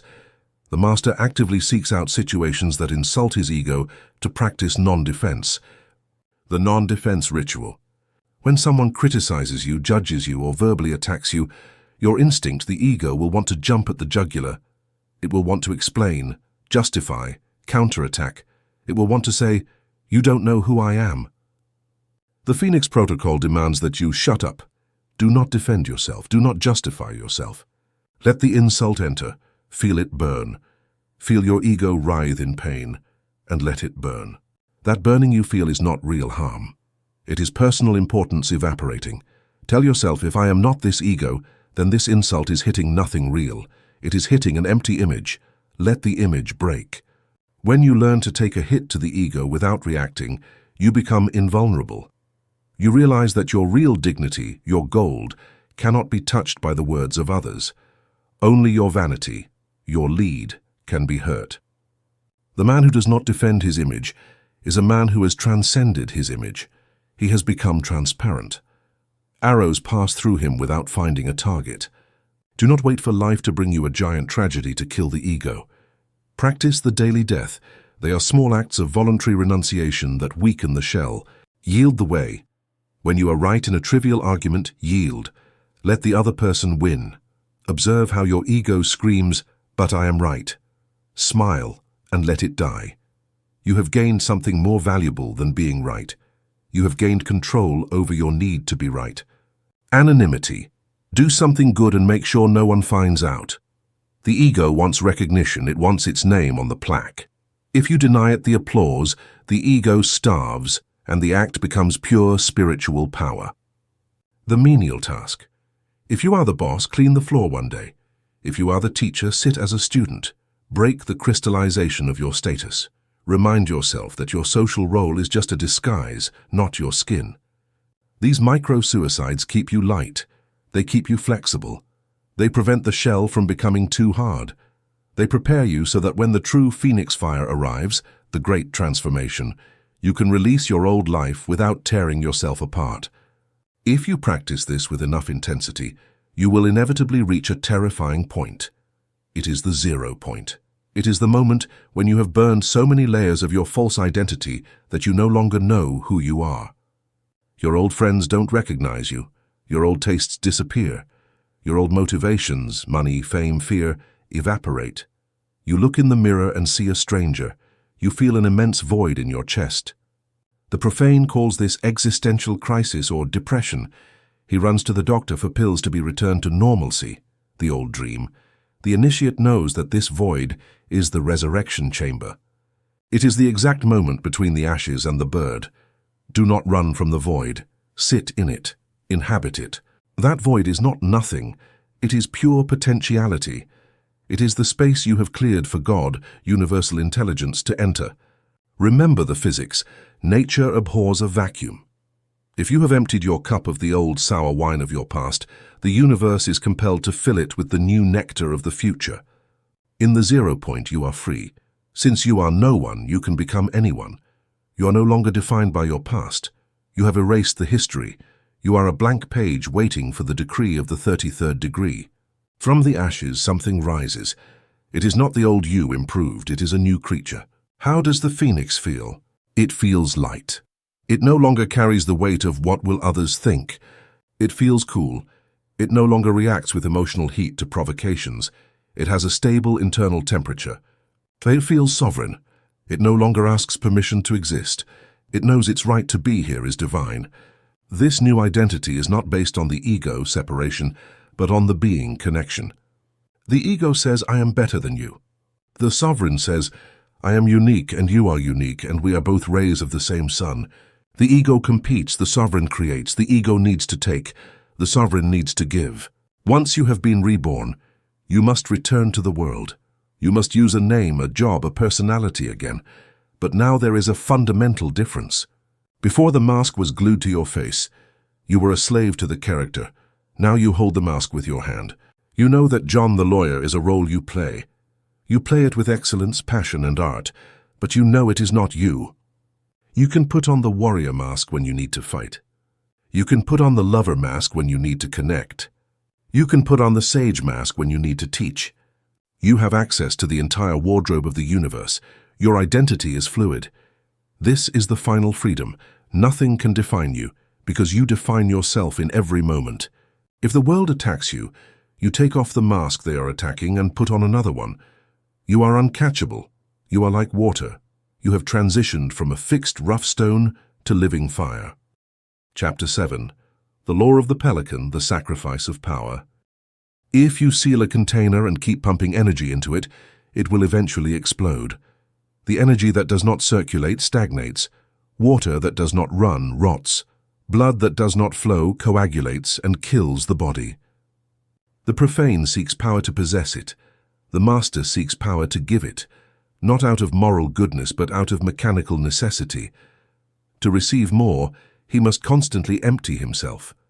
The 7th law of the 33rd degree states, power is not possessed, it is channeled.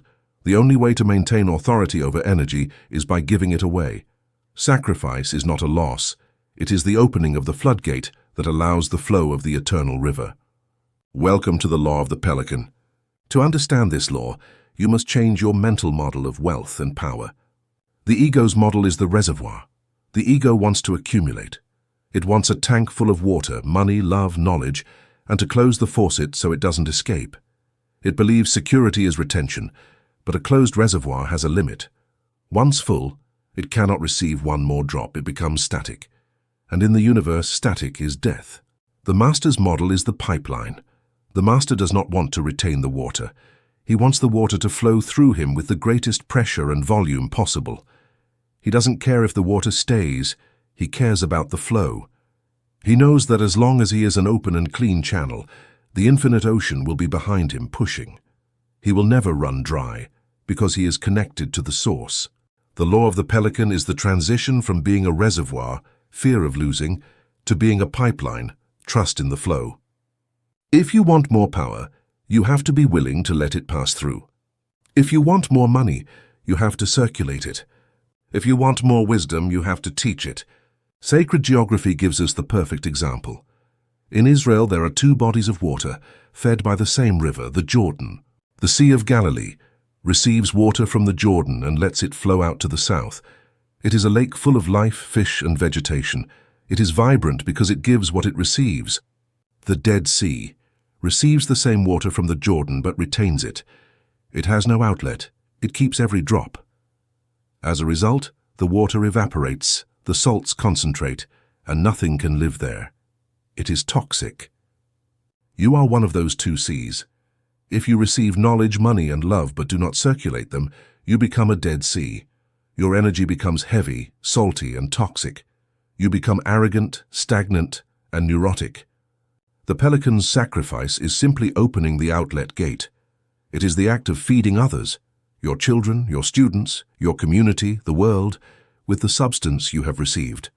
By doing so, you keep yourself fresh, alive, and capable of receiving more. Here we must cleanse the word sacrifice. Religion has taught sacrifice as a painful loss. Take the bread from your mouth to give it to another and suffer for it. That is masochism, not mastery. The Masonic sacrifice is energetic investment. The Pelican opens its chest not because it hates its blood, but because it loves the life of its lineage. It knows that by giving its blood, it is ensuring the continuation of life. The Master gives not to have less, but to make space for more. He understands the principle of the vacuum. Nature abhors a vacuum. If you give money generously and without fear, you create a low-pressure void in your economy. The universe, by physical law, must rush in to fill that void with more money. And it always fills it with more than what was there before, because the return flow comes with the inertia of movement. The miser, the one who retains, blocks the vacuum. He is full of his own misery. There is no room for anything new. The generous person, the Pelican, constantly empties himself, and therefore is constantly filled by a fresh, new current. Giving is not subtracting, it is multiplying the speed of circulation. In the profane world, the king is the one who is served by everyone. He is at the top of the pyramid, sucking the energy from the base. In the 33rd degree, the pyramid is inverted. The king is the base. He is the one who sustains everyone. The hidden motto is, "The one who wishes to be first, let him be the servant of all." This is not feigned humility. It is power strategy. He who serves the most people, he who solves the most problems, he who feeds the most mouths, physical or spiritual, is the one with the most power. Amazon is powerful because it serves millions. A leader is powerful because he serves his people. If you want to ascend to the 33rd degree, you must stop asking, "What can I get from the world?" You must start asking, "Whom can I feed today?" What do I have? Knowledge, resources, energy that can transform the life of another. When you shift your focus from getting to serving, you become indispensable to the universe. The universe protects and prospers its best servants. If you are a vital channel for the distribution of wealth and light, the universe will ensure you never lack anything, because if you lack, the flow to others is cut off. You become a partner of the divinity, not a beggar. We know that the Dead Sea is toxic because it retains, and that the Sea of Galilee is life because it circulates. We know that stagnant power rots and turns against its owner. The Pelican wounds itself not for pain, but to allow life to flow to its creation. But here we face the moral trap that has destroyed thousands of aspirants to the light: martyrdom. The world is full of good people who give everything they have, empty themselves, let themselves be trampled, and end up bitter, poor, and sick, wondering why God did not reward them. They believed being the Pelican meant slowly committing suicide. The law of the 33rd degree makes a surgical distinction. The martyr gives from his lack and expects to be saved. The sovereign gives from his excess and knows he is the source. The martyr gives to buy love. The king gives to establish order. We enter the circulation workshop. These are the protocols for opening the floodgates of your power without emptying your reservoir. You will learn to give with the authority of a god, not with the desperation of a slave. The first commandment of the Pelican is counterintuitive: sacred selfishness. To feed others with your blood, your energy, your money, your time, you must first have blood to spare. You cannot give what you do not have. If you try to give energy when you are exhausted, you are not giving light. You are giving resentment, and the universe judges the vibration, not the action. A gift given with resentment is a karmic poison for the giver and the receiver. The overflow technique. Visualize your life as a cup, the Holy Grail. Divine energy, health, wealth, love enters from above. Your primary responsibility, your only obligation to the universe, is to fill your cup to the brim. Everything that fits inside the cup is for you. It is sacred, it is untouchable. It is your rest time, your money for security, your self-love. If someone asks you for what is inside the cup, the Master says, no. The Master protects his core. But when the cup is full, the liquid begins to overflow. It spills over the edges onto the saucer. That overflow is the surplus. That surplus is for the world. And because the source is infinite, if you keep the cup full, the overflow will also be infinite. The pelican feeds itself first. The king eats before the army, not out of gluttony, but because if the king falls, the kingdom falls. Your first practice of generosity is towards yourself. Only when you are strong, rich, and happy is your help to others pure and effective. Helping from weakness is only sharing the problem. Helping from strength is the solution. Once you have secured your cup, you must establish a system of constant flow. The ancients called this the tithe. Religion corrupted it to turn it into a tax of fear. In high magic, the tithe is a vacuum technology. If you have a closet full of old clothes, there is no room for new clothes. If you have a mind full of old ideas, there is no room for revelations. If your bank account is stagnant, even if full, the energy of money stops. The energetic tithe is the voluntary act of giving away a portion of your resources, money, time, knowledge, to deliberately create a low-pressure void in your system. Nature abhors a vacuum. When you give 10% symbolically of what you receive, you are creating a vacuum in your reality. The universe, by physical law, is compelled to rush in to fill that void. And it always fills it with more than what was there before, because the return flow comes with the inertia of movement. The circulation rule: if you want money, give money, even if it is little. The act of letting go tells your subconscious, I have more than enough, I am not afraid. If you want love, give love. Smile at strangers, help without being asked. If you want knowledge, teach. The Master does not give expecting the person who received to repay. That is commerce, and it is low vibration. The Master gives to the river. He knows that if he throws bread into the river upstream, the river will bring him the banquet downstream, perhaps from another bank, perhaps through another person. He trusts the system, not the individual. Here we enter the advanced strategy. The ego wants recognition.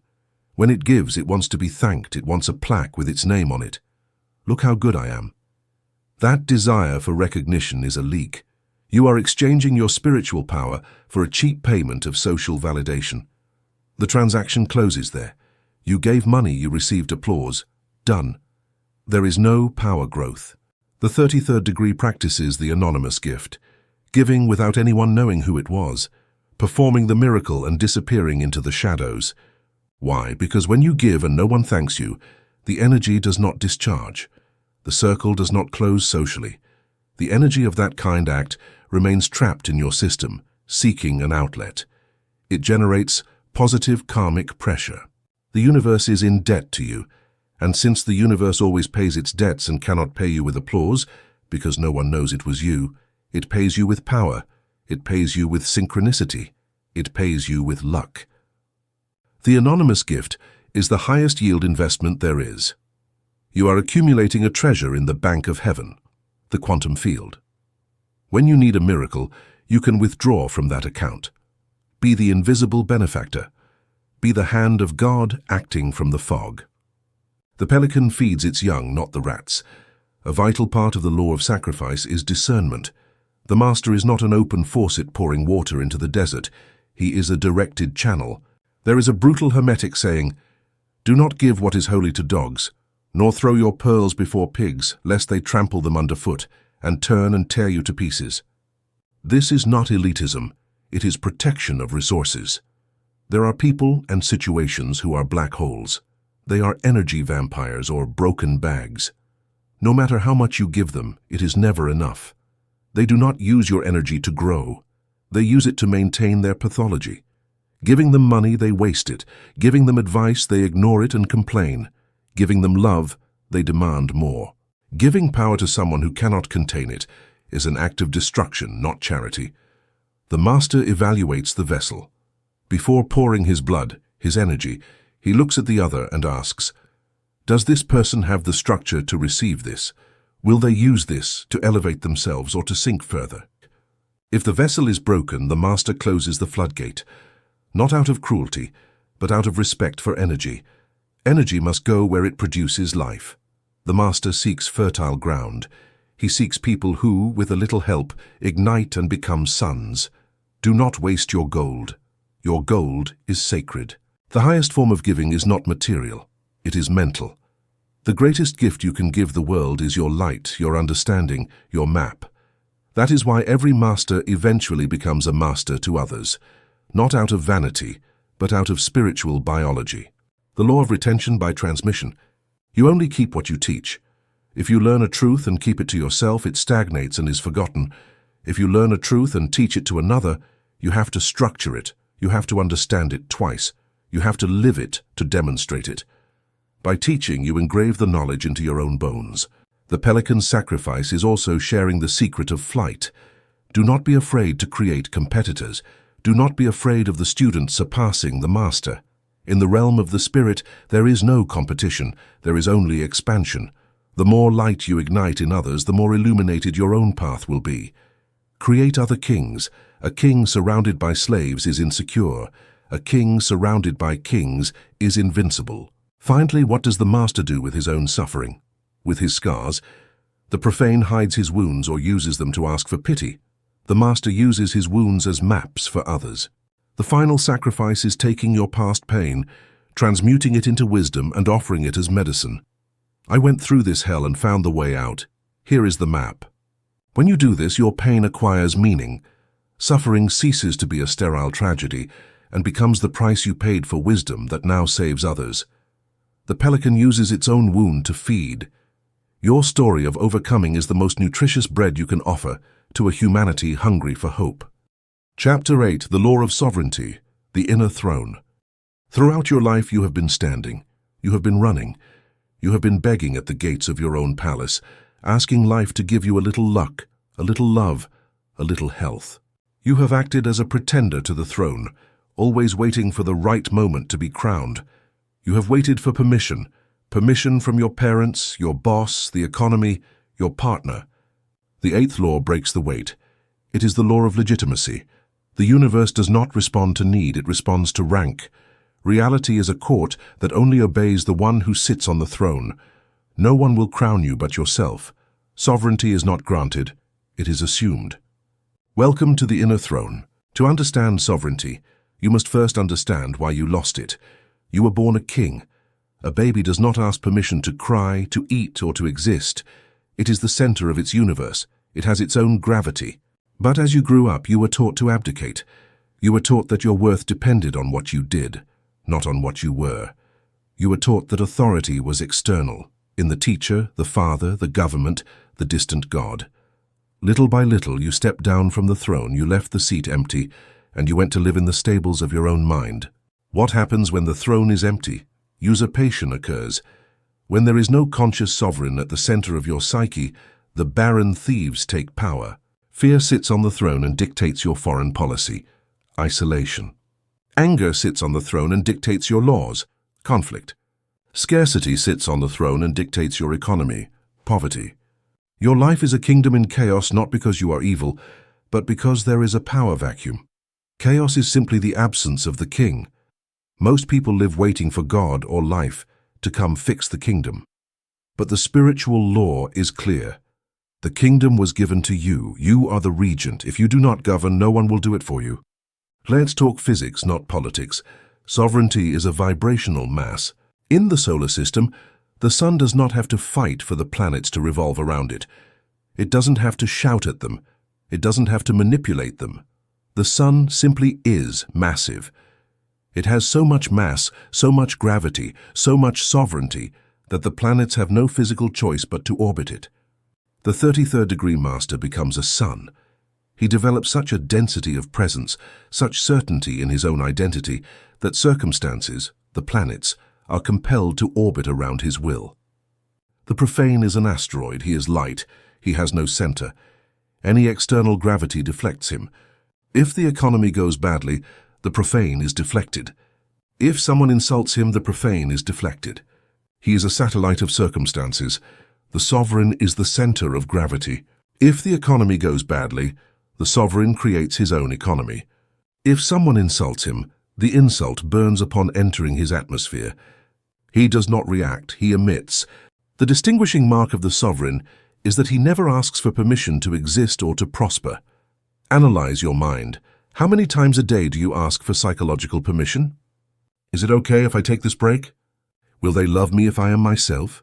Do I deserve to have so much money? Each of these questions is an abdication. You are seeking external authority to validate you. The sovereign operates under the decree of origin. He knows that his desire is the only justification he needs. He knows that his existence is the only validation he requires. The Master does not say, "Please, universe, give me this." The Master says, "I choose this. And because I am the cause, the universe is the effect." This is not the arrogance of the ego, which shouts because it is afraid. It is the absolute calm of the law. It is the difference between the child who asks for pocket money and the owner who signs the check. How is the throne reclaimed? It is not an external action, it is an inner posture. You must learn to sit down. Metaphysically, standing or running implies that you are seeking something, that you are restless, that you have not yet arrived. Sitting down is the act of supreme power. The king sits while others stand. Sitting implies, I have already arrived. I am not in a hurry. I am not afraid. I am in my place. The practice of sovereignty is the practice of resting in your own authority. It is stopping the running after things, money, love, recognition, and sitting in your center, knowing that your gravity will attract them to you. It is stopping the striving to be someone and starting to enjoy being who you are. When you sit on the inner throne, your vibration changes from need, void, to sufficiency, fullness. And the universe, which hates a vacuum but loves fullness, responds instantly. In the world of matter, entropy constantly attacks. The world will try to dethrone you. Traffic will try to steal your peace. The boss will try to steal your dignity. Family will try to steal your identity. Every social interaction is, at a subconscious level, a status negotiation. The world constantly asks, are you the king or are you the subject? If you hesitate for 1 second, the world turns you into a subject. To maintain the throne, you need a 24-hour active defense and projection system. You need the daily coronation protocol. It is not arrogance. It is the necessary hygiene to protect your light. We enter the Spirit's etiquette manual. The battle for sovereignty is won or lost in the first 10 minutes of the morning. The profane wakes up, and the first thing he does is grab his phone. He checks emails, news, messages. What is he doing energetically? He is asking for orders. He is asking the world, what should I fear today? What should I do? Who is angry at me? He puts on the slave uniform before getting out of bed. The sovereign never touches the world before touching himself. The investiture protocol is sacred. Before your feet touch the floor, you must put on the invisible crown. The verticality exercise. Sit on the edge of the bed. Don't get up yet. Close your eyes. Visualize a column of light descending upon you, an etheric gold structure anchoring into your spine. Feel the weight of the crown. It is not light. It carries the weight of absolute responsibility. Say internally, I am the authority in my world. Nothing enters my kingdom without my permission. Today I do not serve time. Time serves me. This act of centering creates a shield of density. When you leave your room, you are not a leaf in the wind. You are a force in motion. If you do not crown yourself every morning, the world will put the slave collar on you before noon. The clearest proof of a lack of sovereignty is justification. Observe the profane. When he says no to a request, he immediately adds an excuse. I can't come to your party because I have to work, and also my head hurts, and my car. Why does he justify himself? Because he feels he has no right to deny access to his time. He feels he must apologize for having his own will. The king never justifies himself. The king exercises the royal veto. When the sovereign says no, it is a complete sentence. It is a sentence. It requires no footnotes. The post-negative silence practice. Starting today, when you refuse something, an invitation, a deal, a demand on your time, simply say, no, I can't, or no, I'm not interested, and then be quiet. Feel the discomfort of the silence. The other person will wait for your excuse. Do not give it to them. Sustain the gaze. In that silence, your status elevates stratospherically. You are communicating, "My will is law. I do not need excuses to dispose of my own life." At first, you will feel rude, but you will observe something fascinating. People will start to respect you more. The world despises the one who grovels and respects the one who stands firm. Your yes only has value if your no is unshakable. Let's talk about the eyes. Eyes are the emitters of the ray of will. The profane has an evasive, nervous gaze. He seeks approval. He scans the room to see if he is safe. The sovereign has the owner's gaze. Imagine you enter a room and you are the owner of the building, the owner of the company, the owner of the land. Not with arrogance, but with the tranquility of one who has the keys in their pocket. How would you look? You would not look with fear. You would not look seeking validation. You would look with benevolent evaluation. You would look to see if everything is in order. The scanning exercise. When you enter a place or speak with someone, imagine that everything you see is your creation, because according to the law of mentalism, it is. Look at it calmly. Sustain eye contact for 1 second longer than is socially comfortable. Do not blink nervously. That gaze transmits a massive subconscious signal. I am not afraid. I do not need anything from you. I am complete. That signal disarms aggressors and magnetizes allies. Sovereignty is, above all, an optical phenomenon. Haste is the mark of the servant. The servant runs because time is not his. It belongs to the master. He is afraid of being late. The king is never in a hurry. The king possesses time. If the king arrives late, the party has not started. The party starts when the king arrives. You must eliminate the vibration of haste from your system. Haste is a declaration of scarcity. It screams, "There is not enough time. I am not in control." The sovereignty protocol demands you move with deliberate slowness. Walk 10% slower. Speak 10% slower. Eat slower. When you slow your physical pace, you send a feedback signal to your brain.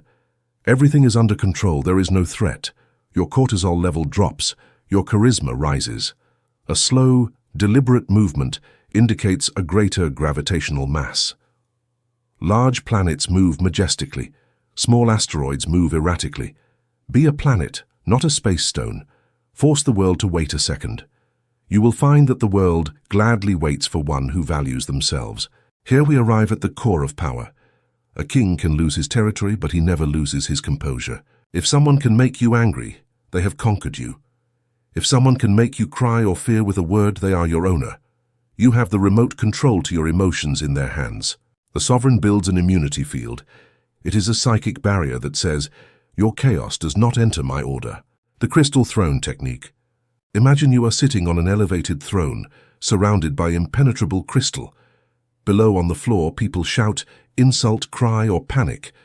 You see them, you hear them, but you are above. Their words hit the crystal and slide off. They do not touch you. You decide whether to descend to interact or not, but they cannot ascend.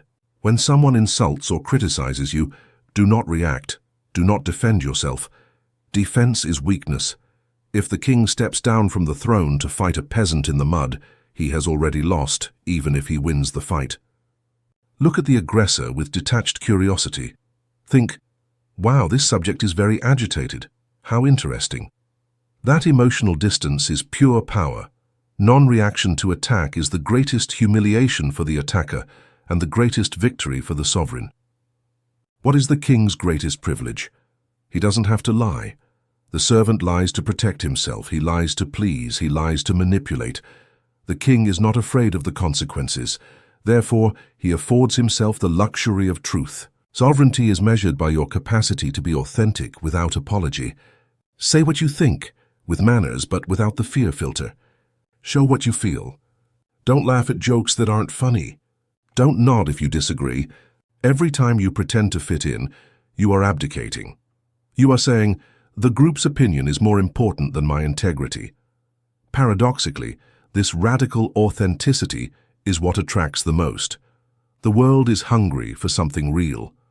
When they see someone who doesn't disguise themselves, they follow them instinctively. I must warn you, sovereignty has a price. The price is solitude. As you ascend to the 33rd degree, As you occupy your throne, many people will move away. Your old friends, accustomed to your submissive and compliant version, will feel uncomfortable with your new authority. They will call you changed, arrogant, cold. They will try to pull you back down into the mud with guilt. The sovereign must have the stomach to bear the solitude of the summit. You cannot take everyone with you. The eagle flies alone. The sheep go in flocks. You must be willing to walk alone for a while. You must learn to nourish yourself from your own source without needing constant validation from the tribe. But this solitude is temporary, because when you shine with the light of sovereignty, you start to attract other sovereigns. You stop attracting victims and start attracting masters. You trade quantity for quality. You create a new court, formed by equals, not dependents. Finally, how does the sovereign relate to money and matter? The king never needs and the king requires. The difference is vibrational. Need is a hole begging to be filled. Requirement is a logistical order. When the sovereign needs resources for his work, he does not worry. He knows that the kingdom, the universal subconscious, exists to sustain the king. The king is the head. The kingdom is the body. The body does not let the head die. The attitude of the inheritance. Treat money not as something you must hunt, but as the taxes that reality pays you for the privilege of being governed by your consciousness. Expect abundance. Do not be surprised when it arrives. When you receive money, do not jump for joy as if it were an unexpected miracle. Nod your head and say, correct. The system is working. Let us continue. The normalization of abundance is the seal of sovereignty. Chapter 9. The Law of Vertical Time, the Hourglass. The 9th law of the 33rd degree shatters the linear illusion. Time is not a horizontal line that runs from birth to death. Time is a vertical depth that opens in the present moment. The profane lives on the surface of time, horizontal. The master lives in the well of eternity, vertical. Welcome to the mechanics of the hourglass. To understand vertical time, you must first see where you live now. You live in horizontal time. It is a straight line. To your left is the past. Your memories, your traumas, your mistakes, your old identity. It is a cemetery of dead things you carry on your back. To your right is the future. Your goals, your fears, your hopes, death. It is a phantom that has not yet been born. The human tragedy is this. Most people spend 90% of their mental life on the left, lamenting, or on the right, worrying. They are almost never in the center. This means that technically they do not exist. They are phantoms, their bodies are here, but their consciousness is traveling in time, and since energy follows consciousness, their power is not here. It is scattered in yesterday and tomorrow. That is why it is so hard for them to manifest. They try to build a house today with the bricks of yesterday and the labor of tomorrow. They have no strength in the now. The master makes a 90-degree turn. He stops looking at the horizon line and looks down into the depth of the instant. He enters vertical time. Imagine that each second is not a step forward, but a door inward. In vertical time, there is no before or after. There is only depth. How deeply can you feel this moment? How intensely can you live this second? When you enter verticality, psychological time stops. You have experienced this in moments of crisis, great love, or flow. The clock disappears. An hour seems like a minute, or a minute seems like an eternity. That is the natural state of the master. In verticality, you have access to your total energy. There are no leaks to the past or the future. You are a laser of pure presence concentrated on a single point, and that point is the creation point. The symbol of this law is the hourglass. Look closely at it. The top bulb is the future, infinite possibility. The bottom bulb is the past, crystallized experience. But action, movement, life only happen in the narrow neck. That neck is the now. It is the only point where the sand moves. It is the only point where you have power. The profane tries to widen the bottom bulb, clinging to the past, or tries to break the top bulb, anxiety about the future. The master focuses exclusively on the neck. He knows that if he keeps the neck clean and clear, pure attention, the sand flows without friction. He knows that he can only process 1 grain of sand at a time. Anxiety is the attempt to force a ton of sand through the neck in 1 second. The result is a jam. The clock breaks. The nervous system collapses. The law of vertical time tells you, deal only with the grain of sand passing now. The rest is illusion. In mysticism, this crossing point is called the holy instant. It is a moment outside of time where cause and effect touch. It is the moment when the Master says, I am, not I was, guilt, not I will be, hope. I am. In that instant of absolute presence, you connect with the universal mind. The universe only exists in the now. God has no past or future. God is an eternal present. If you want to connect with the source of power, you have to go to where the source is here and now. If you are worried about tomorrow's money, you have disconnected from the source.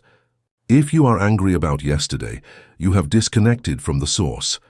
But if you bring all your attention, all your passion, and all your will to this precise beat of your heart, you become an open channel. The infinite energy of the upper bulb rushes through you without resistance. You manifest at light speed. Because there is no time resistance between your desire and your reality, you have eliminated temporal friction. We know that horizontal time, past future, is the dimension of the phantom, the dimension where power is diluted and life escapes. We know that the only point of contact with reality, energy, and divinity is the narrow neck, the holy instant of the now. But living in verticality in a horizontally designed world is an act of cognitive rebellion. Everything around you pushes you to leave the now. Deadlines push you to the future. Debts push you to the future. Regret pushes you to the past. Nostalgia pushes you to the past. Society is a temporal displacement machine. It wants you to be everywhere but here, because if you are here, you are powerful, and if you are powerful, you are uncontrollable. To inhabit vertical time, you need resistance protocols. You need to learn to stop the world. We enter the chrono-alchemy workshop. These are the tools to manipulate the perception and density of time, turning you into the lord of your hours. The natural state of the profane is temporal hemorrhage. His vital energy is bleeding away to tomorrow, I have to do this, or to yesterday, I should have done that. This physically manifests as anxiety. Anxiety is not a disease, it is a location error. It is the vertigo of trying to live in a time where your body is not. The Master carries an emergency brake. It is a technique to cut the bleeding and bring all the energy back to the center in a microsecond. The stop protocol. When you feel your pulse accelerating, mental haste, the feeling of I won't make it, you must act with immediate violence. 1. The verbal command. Say aloud or shout internally, stop. 2. The somatic anchor. Gently strike your chest or thigh. Physical contact brings you back to the body. Your body is always in the present. Your mind is the traveler. By touching the body, you force the mind to return to base. 3. The block breath. Inhale deeply and hold your breath. By holding the breath, psychological time stops. The brain cannot think about the future while in controlled apnea. You are forcing a system reboot. 4. The now question. Exhale slowly and ask yourself, what am I lacking at this precise instant? Not in 5 minutes, not tomorrow, now, in this second. The answer is always nothing. In this microsecond you are breathing, you are alive, you are sustained. This protocol collapses the illusion of horizontal time. You realize that the problem is not here. It is in your imagination of the future. By returning to the now, you reclaim the energy you were sending to the imaginary problem. You recharge instantly. The hourglass has implacable physics. Only 1 grain of sand can pass through the neck at a time. If you try to force 2 grains, it jams. The glass breaks. In human life, the attempt to force multiple grains is called multitasking. The profane is proud of doing many things at once. He eats while checking emails. He talks on the phone while driving. He thinks about dinner during a meeting. He believes he is efficient. In reality, he is superficial. By dividing his attention, he divides his power.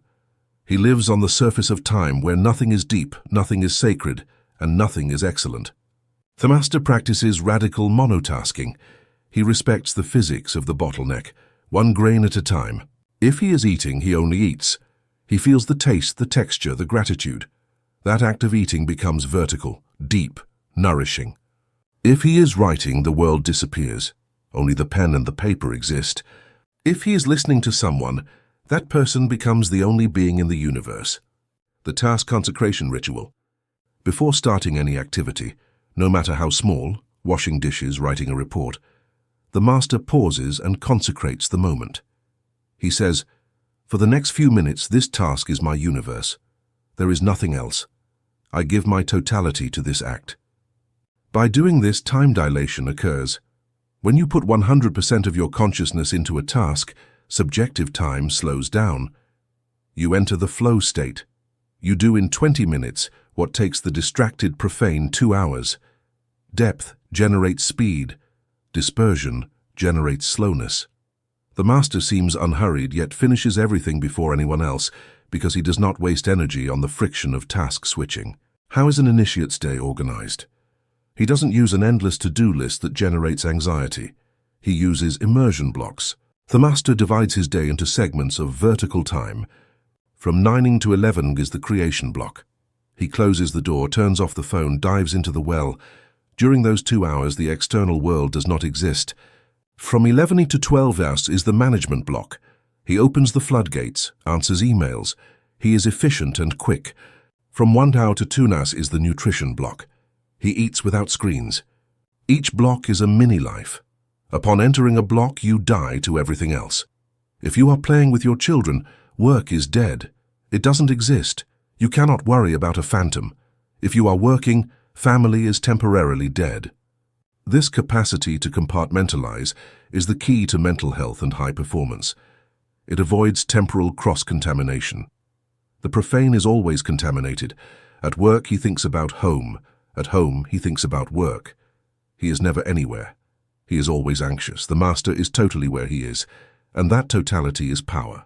One of the greatest thieves of life is the concept of waiting. Waiting in the bank line, waiting in traffic, waiting for the doctor to call, waiting for the microwave to finish. The profane hates waiting. He feels he is losing time. He gets anxious, checks the clock, complains. His mind drifts to the future, when I'm served.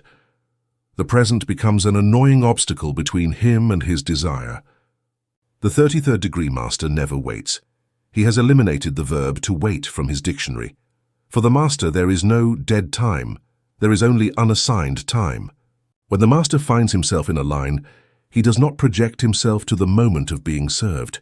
He uses that gift of unstructured time to sink into verticality. The vertical mine exercise. You are in a traffic jam. The car is not moving. Instead of getting angry, horizontal, go downward, vertical. Use that time to observe your breathing. Use that time to send blessings to the other drivers. Use that time to observe the sunlight on the windshield. Use that time to repeat your decree, I am. You transform the waiting room into an improvised temple. Suddenly, the traffic jam is not an annoyance. It is a meditation opportunity. The time others lose in stress, you gain in peace. You have transmuted the lead of boredom into the gold of presence. One who knows how to inhabit the instant is never late, because he is always exactly where life is happening. Physics teaches us that time is relative. Gravity and speed alter it. Consciousness also alters it. Time is elastic. It stretches and shrinks according to your vibrational frequency. Low vibration, fear, boredom. Time crawls. A minute of pain feels like an hour. Density is high. High vibration, joy, passion. Time flies, hours feel like minutes. Density is low. But there is a third state, the master's state, spacious time. It is when the vibration is so high and the attention so focused that time seems to stop, but you are hyper-efficient within it. You feel you have all the time in the world. There is no haste. You see details with clarity. It is the state of the samurai in combat. Everything moves in slow motion. How is elasticity activated? Through non-resistance to the now. Haste is resistance. It is saying, I want this moment to pass quickly. That resistance creates friction, and friction makes time feel sticky and heavy. When you fully accept the moment, when you surrender to the natural speed of the event, the friction disappears. You glide through time. The I have time technique. When you feel you are running late, don't rush. Stop for a second and say, I am the owner of time. I have all the time I need. Walk calmly. Paradoxically, by eliminating the vibration of running late, you eliminate obstacles. Traffic lights turn green. The elevator is waiting. The person you were going to meet is also delayed. Reality synchronizes with your calm. Haste creates delays. Calm creates fluidity. The most advanced use of vertical time is for manifestation. In Chapter 4, we talked about selecting the timeline. Here we talk about bringing it into the present. The Master does not see the future as something that is going to happen. He sees it as something that already exists in the eternal now, only on a different frequency. For the Master, visualization is not imagining the future, it is remembering the future. If everything happens simultaneously in vertical time, in the mind of God, then your success 10 years from now is happening right now in a higher layer of reality. You can access that layer. You can remember what it feels like to be rich, even if you are poor. You can remember what it feels like to be healthy, even if you are sick. The inverse memory protocol. Sit in silence. Connect with your future self, who is your real self on another frequency. Ask it to send you the feeling of victory. Feel that feeling. Anchor it in your body. Now, open your eyes. You are in the physical present, but you carry the vibration of the future. You have bent time. You have superimposed the future onto the present. This superimposition accelerates materialization because the universe cannot sustain two contradictory realities in the same space for long.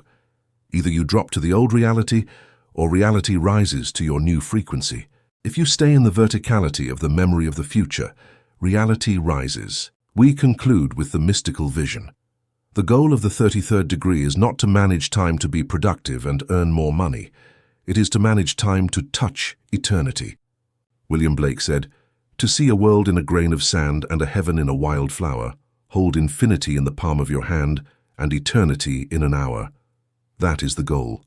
To be able to live a moment so fully, so deeply, so free of past and future, that that moment is worth a lifetime.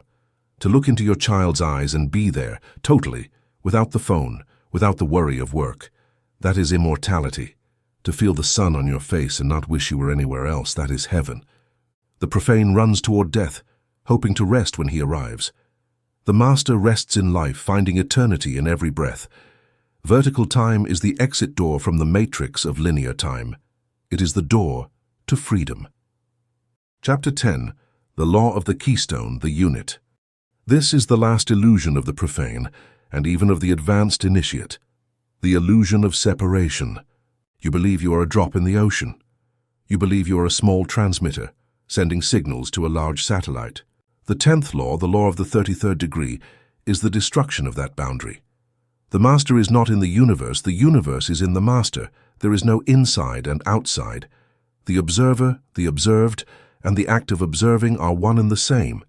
You are the keystone that holds reality together. Welcome to the consciousness of unity. Look at the stone arch. You have a pillar on the left, Jachin, force male. You have a pillar on the right, Boaz, form female. Both rise toward the sky, but they are separate. If they remain so, they are two isolated towers. They serve no purpose. For them to be useful, they must curve toward each other. They must seek each other, and at the highest point where they should collide and fall, the keystone is inserted. The keystone is the wedge-shaped piece that unites the force of the left with the form of the right. It transfers the weight from one side to the other. It makes tension turn into stability. In your life, the keystone is the consciousness of unity. Until now, you have operated in duality.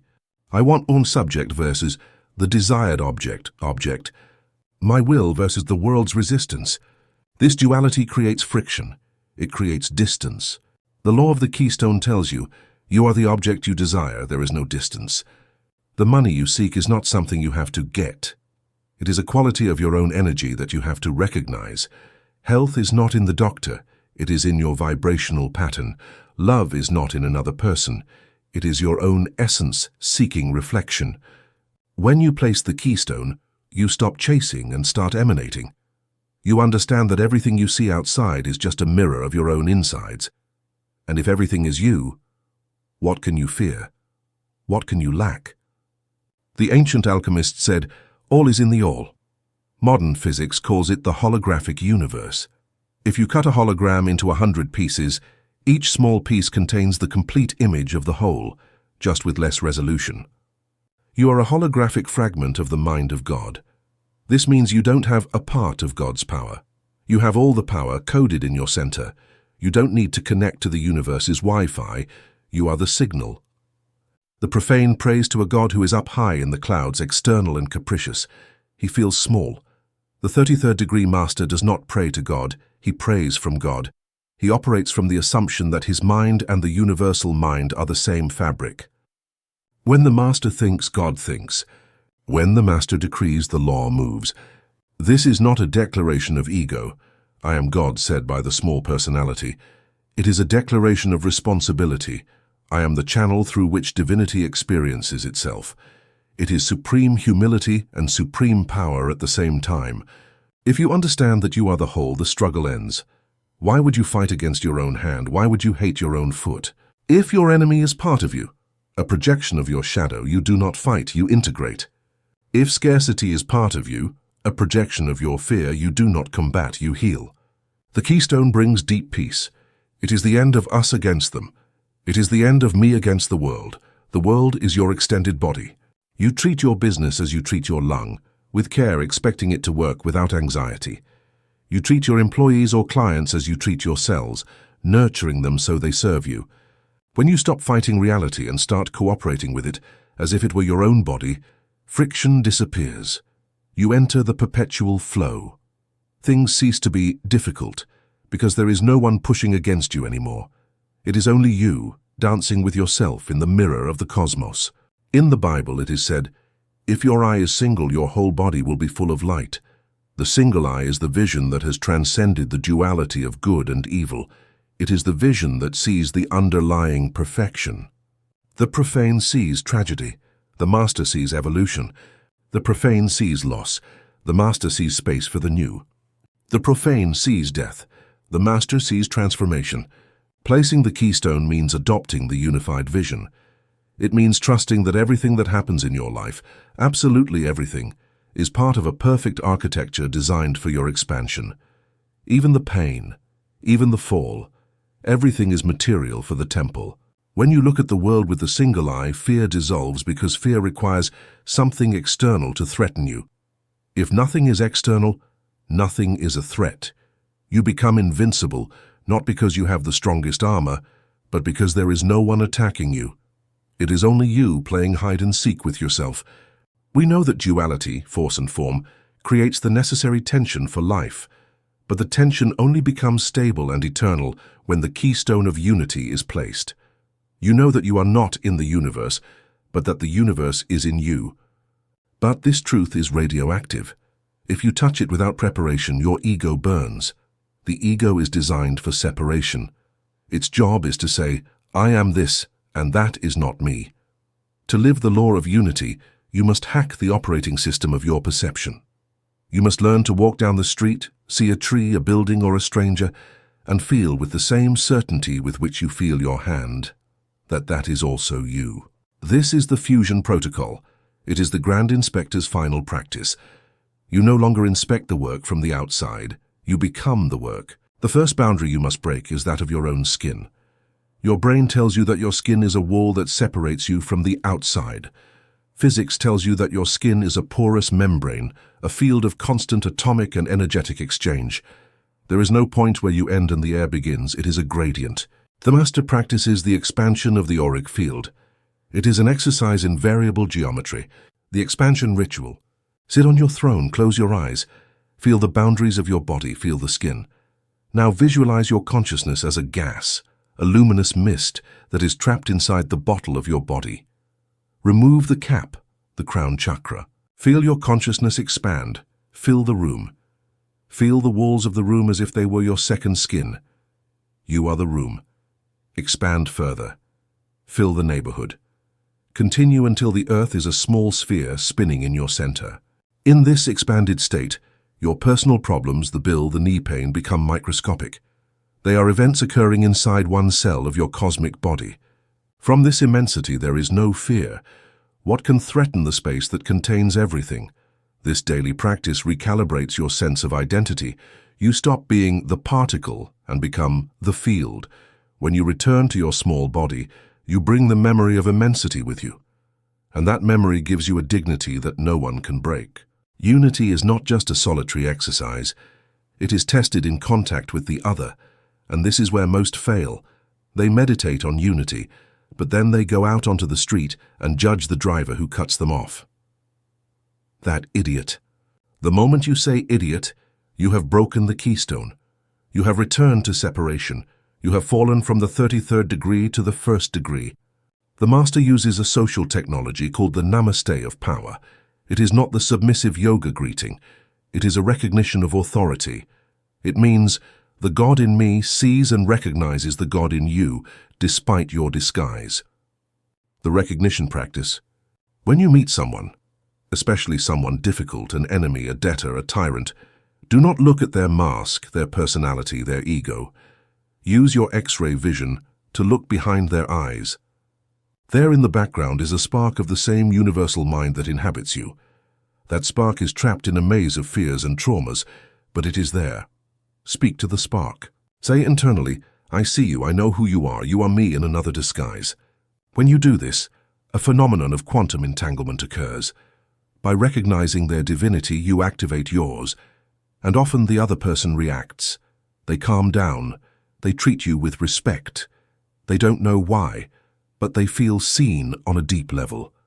You have disarmed their ego by not fighting it, but by speaking directly to their sleeping king. Treating everyone from the beggar to the king with the same absolute reverence is not charity.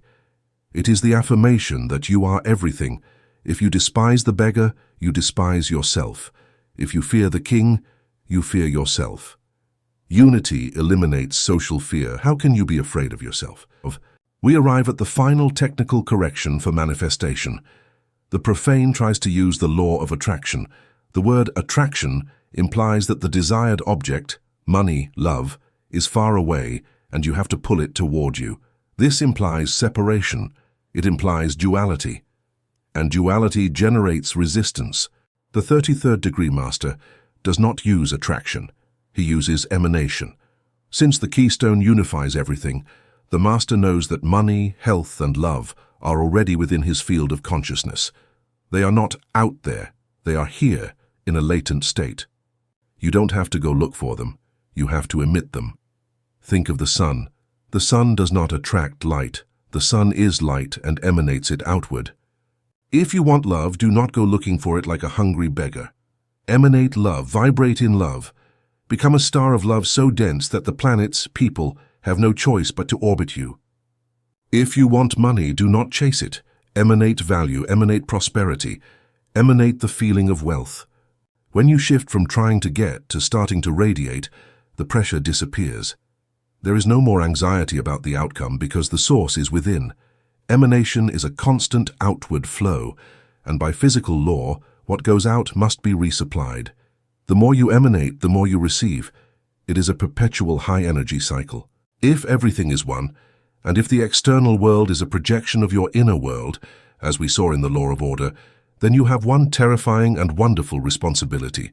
You are responsible for everything you see. If you see injustice in the world, there is a seed of injustice in you. If you see illness in your brother, there is a seed of illness in you. The profane says, that's not my fault. He washes his hands. The master says, this is in my reality, therefore it is part of my consciousness. I will heal it. This is the scientific basis of Ho'oponopono and distance healing. You do not try to change the other. You try to heal the part of yourself that is projecting that reality. The correction protocol. When you see something bad in your world, a tragic news story, a sick friend, a conflict, 1. Do not reject it, do not judge it. 2. Bring it into your heart. 3. Say to the divinity within you, I am sorry. Please forgive me for anything in me that has contributed to creating this reality. Thank you. I love you. 4. Cleanse your own perception until you can see the situation with peace and love. When you heal your perception, the external hologram changes. Sometimes the problem is solved miraculously. Sometimes it simply stops affecting you. But the result is that you have restored unity. You have closed the crack in the mirror. You have assumed total responsibility. And total responsibility is total power. Only the one who takes responsibility for the world has the right to govern it. The keystone has one final property. It makes the arch eternal. As long as the stone is there, the arch supports itself by its own weight. It needs no cement. Gravity, which should destroy the arch, is the force that holds it together. When you achieve the consciousness of unity, you conquer death. Not necessarily the death of the physical body, which is a change of clothes, but the fear of extinction. If you are the universe, you cannot die. The wave may break on the shore, but the ocean remains the ocean. You are the water, not the wave. The Master lives with a tranquility that unnerves mortals. He is not in a hurry because he has eternity. He is not afraid of loss because everything is within him. He is not afraid of loneliness because he is never alone. This invincible peace is the true treasure of the 33rd degree. It is the treasure that moth and rust do not corrupt. It is the peace that surpasses all understanding. It is the stability of the pyramid. What does the Master do once he has achieved unity? Does he dissolve into light and abandon the earth? Sometimes. But the highest Master chooses to stay. He chooses to return to the marketplace. He chooses to return to the world of duality. But he returns differently. He returns to hold the light for those still in the dark. He returns to be the keystone of his community, his family, his company. He becomes a pillar of stability in a world of chaos. People lean on him without knowing why. They feel that everything will be all right when he is near. His mere presence orders the room. His mere gaze calms fear. The ultimate purpose of all this training of the 10 laws is not just your personal enlightenment. It is to become an agent of stability for the cosmos. It is to become an anchor point where divine light can touch the earth without distortion. You are God's lightning rod. In the end, you realize that the temple you have been building is not a stone building, nor a bank account, nor a perfect body. The temple is humanity, and you are one of the living stones.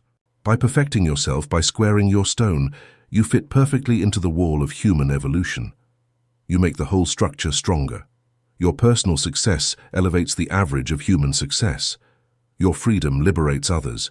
Your light illuminates the way for those who come after. This is the great work. It is not about what you get. It is about what you sustain. The doors of the temple have closed. The ritual is concluded. You find yourself once again in the silence, but you are no longer the same man nor the same woman who entered the chamber of reflection at the beginning of this journey. You entered as a rough ashlar, unpolished, beaten by the gavel of chance, a victim of your own passions and the chaos of the world. But through the 10 laws, you have been carved. In the first phase, you learned the discipline of silence and order. You understood that power is accumulated by closing your mouth and organizing your mind. You learned to walk on the Mosaic pavement, integrating your light and your shadow into a unified force.